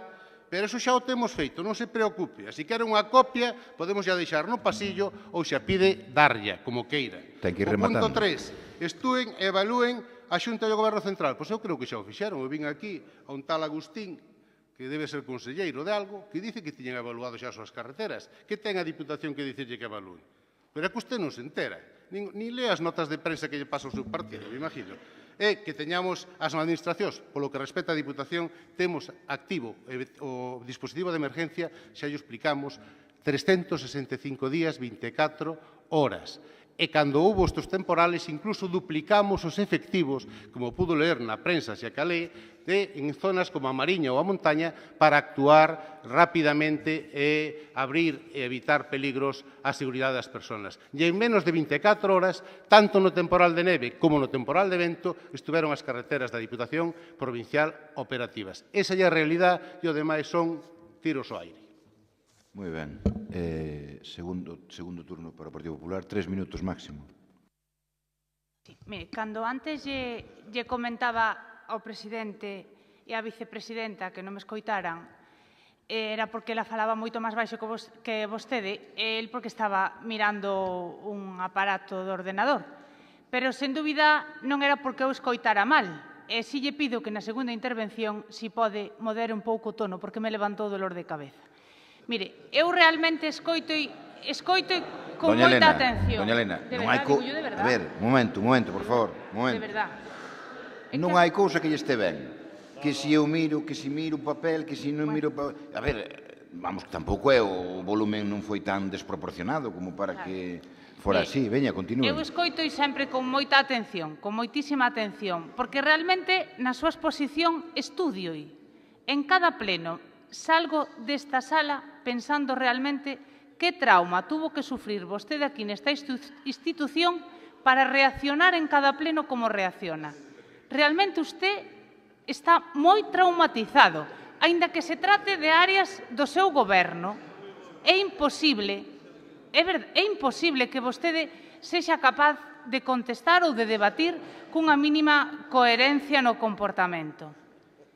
Mire, eu traigolle aquí moitas fotos que desminten con datos o que vostede dixo aquí.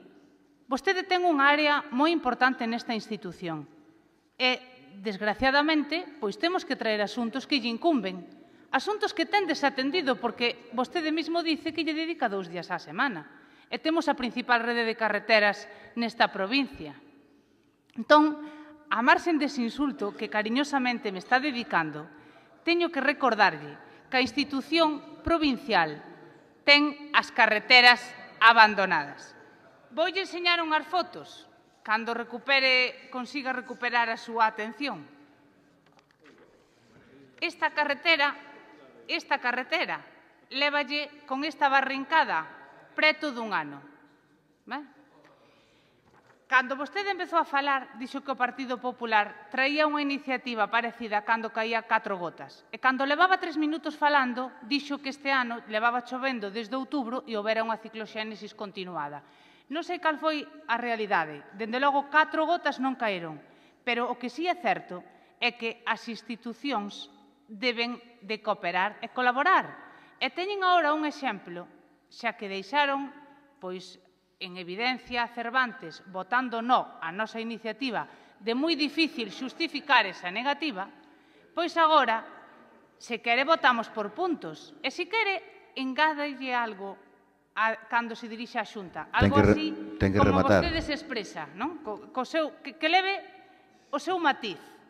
Póidollo aceptar incluso, pero recoñeza que a súa institución ten moitos deberes por facer, con calma e con moderación, pero enseño as fotos e debatimos un a un, para que vexa que teñen nomes e apelidos. Moitas gracias.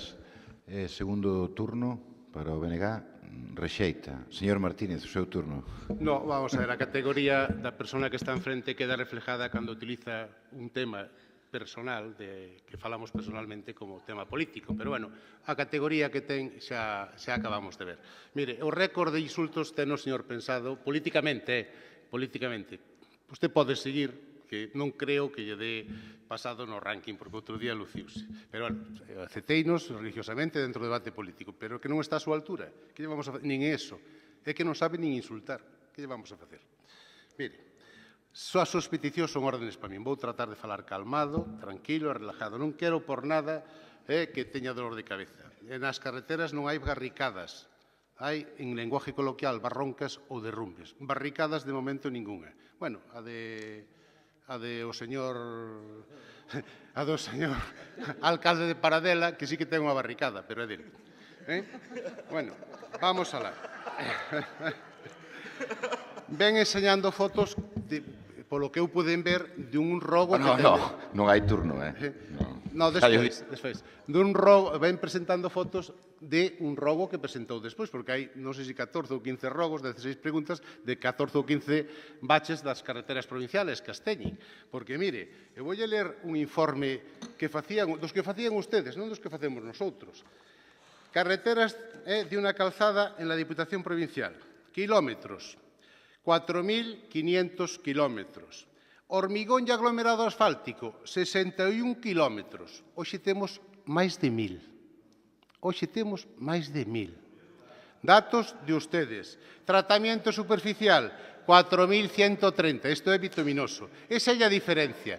Con nosotros as carreteras van mellorando en señalización horizontal, vertical e en aglomerado en quente, que é algo que ustedes non conocían cando estaban na Diputación e que hoxe poden disfrutar delas. E algunhas desas preguntas, como despois vamos a contestar, voy a ser explicando. Mire, eu só aquí teño que felicitar a unhas personas, as empresas de conservación, os capataces da Diputación e o personal desta Diputación. Repito, seguramente, nesos 3.000 kilómetros que quedan, pode haber 1.000 e pico mal e con problemas e con baches. Facemos todos os anos planes de conservación. Vámonos a seguir facendo, gastando máis de 1 millón de euros todos os anos.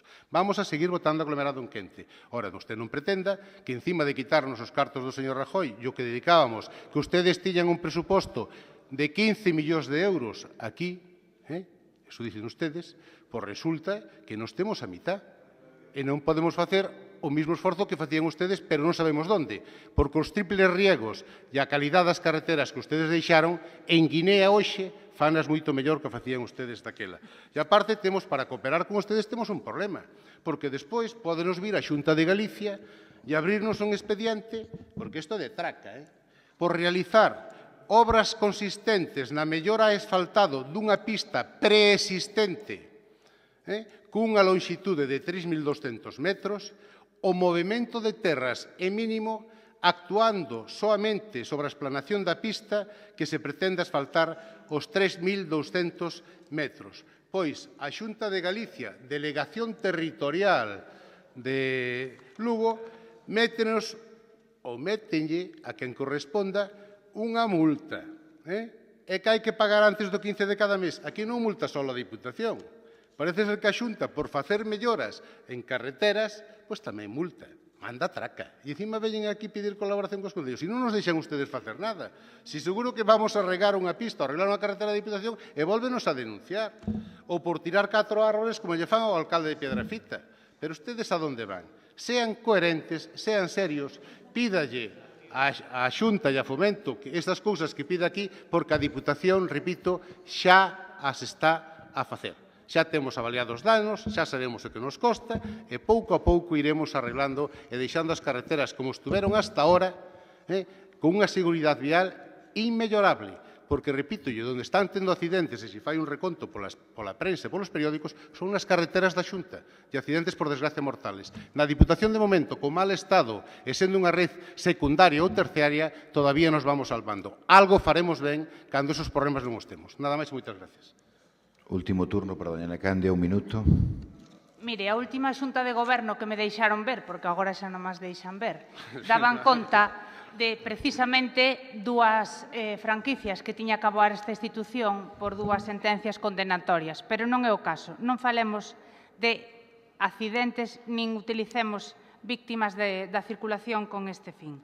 Vostede, dende o ano 2007, xestionou máis de 122 millóns de euros. Súmome ás felicitacións de toda a delegación. Por suposto que non me refiro a un mal traballo dos funcionarios. Neste equipo falla o que leva o timón, e o que leva o timón é vostede. Polo demais, nada que engadir. Vese a súa implicación. E dígolle un dato máis. Non sei onde foi esa sanción, que precisamente é bastante desafortunado que saquen estes días ese tema. Pero estou segura que foi nun concello do Partido Popular, porque tanta obsesión de chegar a planificar a inversión ocultándollo ao propio alcalde que seguramente que nin a tramitación oportuna sigueu como en outras ocasións se deu. Eu creo que vostede debe de volver a ler a iniciativa, repasar os rogos que está máis que xustificado o voto positivo e, a partir de aí, pois, empezaremos a falar. Creo que ten que corrixir a súa delegación e esta iniciativa é unha mostra ben clara deso. Moi ben, pois vamos a ver que ten que dicir o Pleno en relación con esta moción planteada polo Partido Popular. Votos a favor desta proposta. 10 votos a favor, votos en contra, 13 votos en contra, por tanto, moción rexeitada. Seguinte punto de orden do día, señor secretario. Conta da aprobación por parte da Subdirección General de Cooperación Local da modificación sustancial solicitada do orzamento do proxecto Lugo 2 provincial desta Diputación. Seguinte punto. Conta de acordos da Xunta de Goberno de 14 do presente mes de febreiro en relación coa resolución dos contratos de vixilancia no Museo Provincial e do Pazo de Deportes. Bueno, como saben, este é un asunto que aprobou a Xunta de Goberno, pero que eu quería compartir, en todo caso, co Pleno da Diputación Provincial en relación ca opción que tomou a Diputación Provincial de resolver un contrato por incumplimento da concesionaria do que entendíamos que eran as condicións laborais e defensa dos dereitos dos traballadores. Simplemente, de forma moi breve, como saben, o noso xuicio, sempre o noso xuicio, a empresa que presta os servicios de seguridade e vigilancia no Pazo dos Deportes e no Museo Provincial aproveitou, desde o noso punto de vista, a reforma laboral que fixo o Goberno Central para rebaixar os salarios dos traballadores. Infrinxiu deste xeito o prego de condicións do contrato coa Diputación, baseado nun convenio estatal, como saben vostedes, do sector, que é o que recolle as cláusulas sociais da contratación pública, que, como saben, proceden da propia Unión Europea e están avaladas pola Organización Internacional do Traballo, por tanto, que é a que fixa esas retribucións. Ante esta situación, e axustándose rigorosamente á legalidade, a Diputación abre un expediente á empresa e notifícallo a mesma. Seguidamente, publicámoslo no Boletín Oficial da provincia e no tabuleiro de edictos do Concello de Monforte, que é onde figura o domicilio fiscal da entidade. Este mesmo mes, o organismo provincial remite o expediente ao Consello Consultivo de Galicia para que emita o seu dictamen e poder finalmente resolver o contrato. Isto acontecerá probablemente no plazo dun mes, non? Pero, en todo caso, estamos a expensas de que o Consello Consultivo dictamine e nos abra a porta xa a resolución definitiva. En todo caso, quería compartirlo con todos vostedes esa situación na que se atopa ese contrato en relación co contrato de vigilancia do Museo Provincial e do Pazo de Deportes. Seguinte punto de orden do día, señor secretario.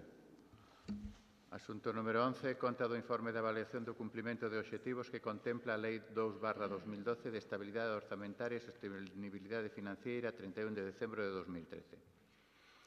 Asunto número 12, conta dos informes do cuarto trimestre de 2013 relativo ao cumprimento de prazos da Lei 15/2010 da Sociedade Urbanística Provincial de Lugo S.A., do Consorcio Provincial para a Prestación do Servicio contra Incendios e Salvamento de Lugo e da Fundación para o Desenvolvemento das Tecnoloxías da Información e da Comunicación TIC. Asunto número 13, conta das resolucións da Presidencia adoptadas durante o mes de xaneiro de 2014. Asunto número 14, comunicacións da Presidencia. Sí, aquí está a declaración institucional que teñen suscrita os tres voceiros dos diferentes grupos e que paso a ler a continuación. Declaración institucional da Deputación de Lugo instando o Ministerio de Fomento a que reanude a execución do proxecto relativo á creación da estación intermodal da cidade de Lugo. Como representantes institucionais e políticos da Deputación de Lugo, consideramos que o diálogo é a base da democracia descentralizada en diferentes órganos de goberno e que a negociación entre institucións é o camiño para facer realidade os grandes proxectos. Hai máis de 3 anos, en concreto en agosto de 2010, o Ministerio de Fomento, a Consellería de Medio Ambiente, Territorio e Infraestructuras da Xunta de Galicia e o Concello de Lugo asinaron un convenio a 3 bandas no que se comprometían a elaborar de forma inminente a estación intermodal de Lugo, que reunía nun mesmo espazo as conexións de autobús, Renfe e AVE. A pesar de que o proxecto técnico tiña que estar rematado en setembro de 2013, tendo en conta o compromiso firme asumido pola ministra de Fomento, a realidade é que a demora só puxo de manifesto a paralización unilateral do proxecto por parte de Adif, entidade pública dependente do Ministerio de Fomento. De feito, aínda que se decretou a paralización no ano 2012, é agora que expirou o prazo para a redacción do proxecto técnico cando o Ministerio de Fomento recoñeceu que a estación intermodal de Lugo é un proxecto paralizado. A suspensión da estación intermodal de Lugo supón unha privación de facto da alta velocidade española á cidade de Lugo, quedando previsiblemente como a única das grandes cidades galegas que non terá acceso ao AVE, ademais de deixar totalmente obsoleta a estación de autobuses da capital lucense. O convenio foi un símbolo de concertación institucional e clave para acadar a rexeneración urbana, a cohesión entre os barrios e o equilibrio da cidade. Por todo iso, e ante o trato discriminatorio que van recibir por parte do Goberno central os cidadáns de Lugo, que se van a ver privados dunha modernización claramente necesaria das infraestructuras de transporte, é polo que declaramos a vontade clara e unívoca da Diputación de Lugo para instar ao Ministerio de Fomento e a Xunta de Galicia a non paralizar un proxecto prioritario para a provincia de Lugo, que pretendía conseguir a modernización do transporte terrestre para toda a provincia e dotar os lucenses dunha maior interconexión por medio da alta velocidade española. O noso apoio á cidade de Lugo nas súas exixencias para o cumprimento do convenio asinado entre o Ministerio de Fomento, Consellería de Medio Ambiente, Territorio e Infraestructuras da Xunta de Galicia e Concello de Lugo. Así o firman os 3 voceiros do Grupo Socialista, Grupo Popular e Grupo do Bloque Nacionalista Galego. Siguiente punto de orden do día, señor secretario. Sí, asunto número 15, rogos e preguntas regulamentariamente formulados, 4 rogos do Grupo Provincial Popular e 3 preguntas do Grupo Provincial Popular tamén. Por partes, primeiro rogos. Son 4 rogos relacionados con infraestructuras viarias. Se quere vostede, señor Martínez, en relación cos rogos, tomar en consideración os mesmos ou facer calquer valoración que considere oportuno, tendo en conta que non hai turno de intervención para quen o formula, sin as preguntas.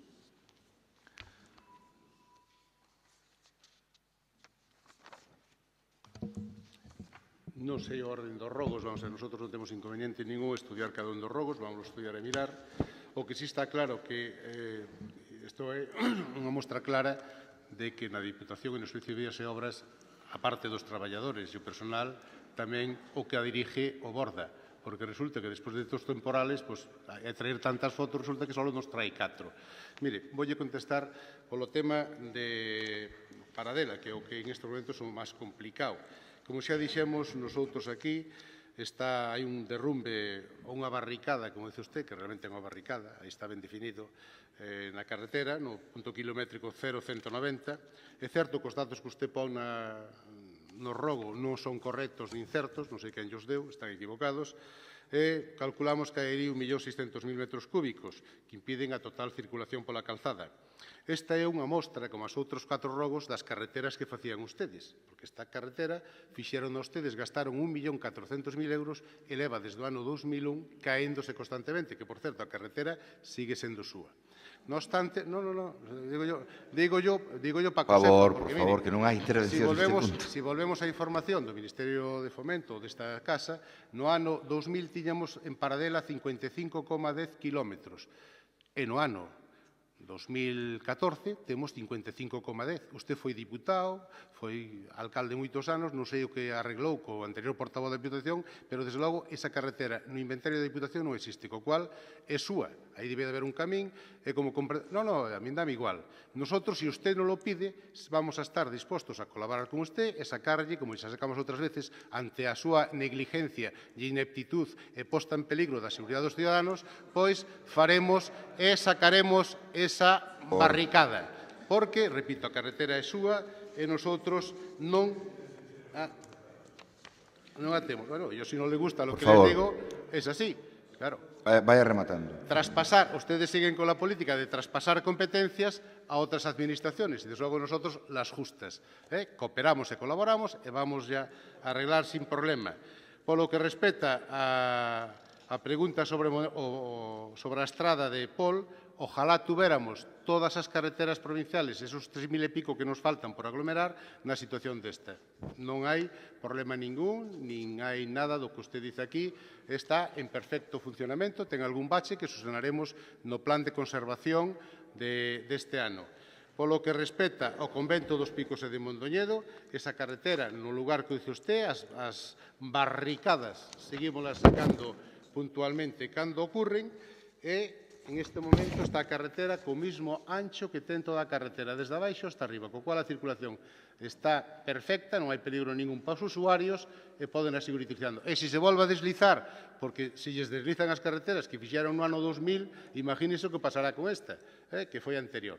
Entón, mentre se siga deslizando, esta sí que é nosa, seguiremos a limpiar as carreteras e deixalas abertas para a circulación.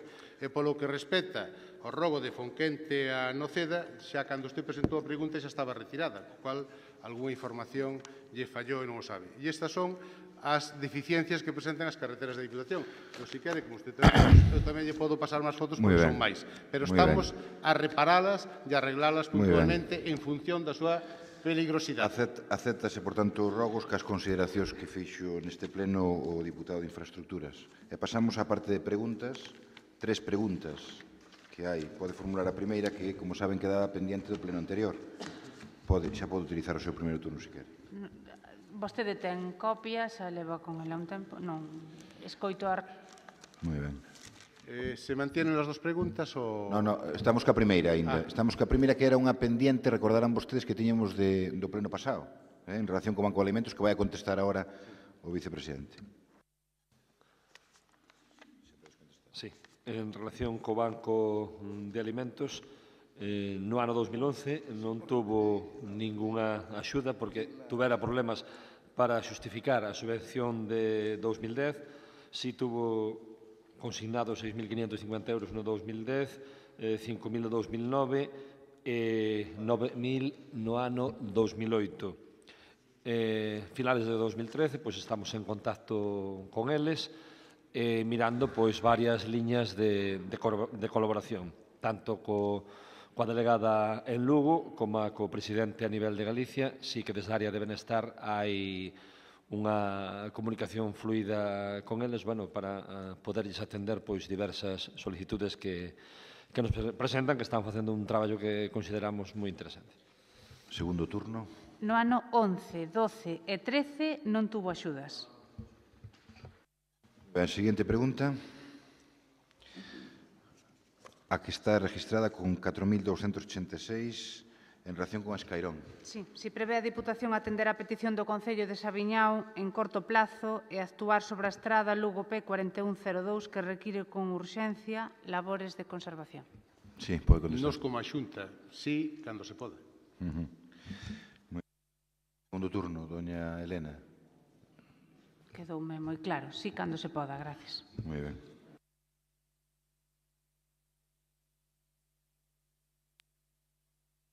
...4.365 en relación con unha carretera provincial tamén. Sí, señor presidente.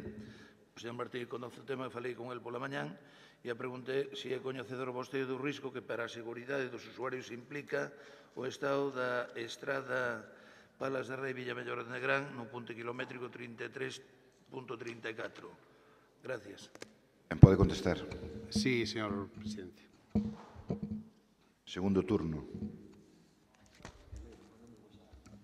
Nada, simplemente dicirlle, señor Martínez, que falou moi vostede do tema da competencia, o sea, neste momento de a quen tal. Eu non vou a discutir eso, pero eu quería facer simplemente unha observación, só unha pequena observación.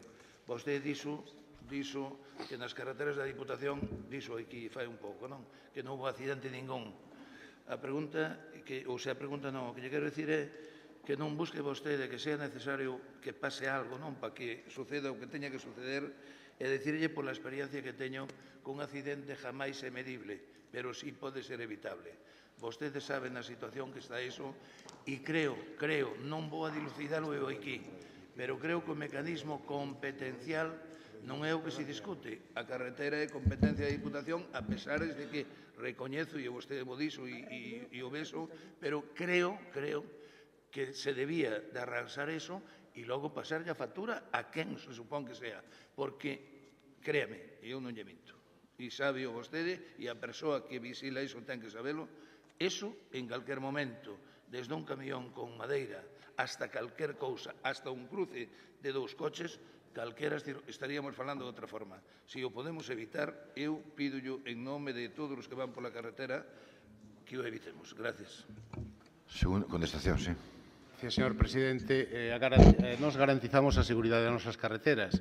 Eu diño o expediente, que dixei yo ver antes de como está, donde ve que a responsabilidade en este caso non é a titularidade nosa, pero a responsabilidade dunha administración na que ustedes gobernan e que ustedes quitaron todos os recursos que había para esa carretera, o sea, deixaronlle, como comunica aquí a empresa, 0 euros, que era a que tiña encargada de reparar e facer esos daños. Porque, mire, desde o ano 2010, o 20 do 5 de 2010, comunicamos a Fomento a afección das nosas carreteras en Palas de Rei, Guntín, pola A54, que é a que motivou os desperfectos nesta carretera.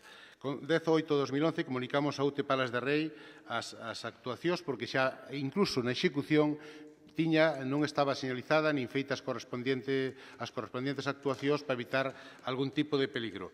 O día 4 de 2012, a UTE de Palas de Rei dícenos que hai unha modificación da estrutura dos pasos superiores e inferiores e que, obviamente, ten que esperar a facer esas obras para poder reparalas.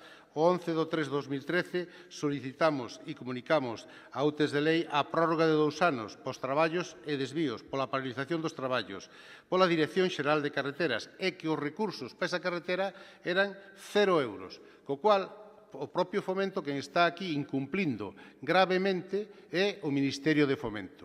Porque a empresa, obviamente, se non lle dan cartos, se non lle pagan as obras, pois non as fai. Ou, polo menos, iso é a filosofía que hai nesta Diputación. Entón, o 5 de 6 de 2013 solicítase a Fomento que, mentras dura a suspensión das obras, deixe as carreteras transitables. Desde aquela tuvemos conversacións con eles, estuvemos en mostra de boa voluntade, esa colaboración e cooperación entre as administracións, esperando chegar a un acordo, e como non a fixo, igual que fixeron algúns, pois vamos a abrir un expediente administrativo para que Fomento pague as obras que hai que levar ali a cabo e garantice a seguridade que de momento si están señalizadas e obviamente eu creo que as señales tamén hai que atendelas e utilizar o sentido común. Por iso non se preocupe, pero a responsabilidade, se fora desta Diputación, xa estaría arreglada como arreglamos outras. Neste caso, repito, hai un responsable claro, que é o Ministerio de Fomento e as políticas do Partido Popular que liquidan todas e cada unha das obras, incluso estando incompletas na provincia de Lugo. Nada máis e moitas gracias. Moitas gracias a vostedes. E non habendo máis asuntos que tratar, levanta a sesión. Gracias.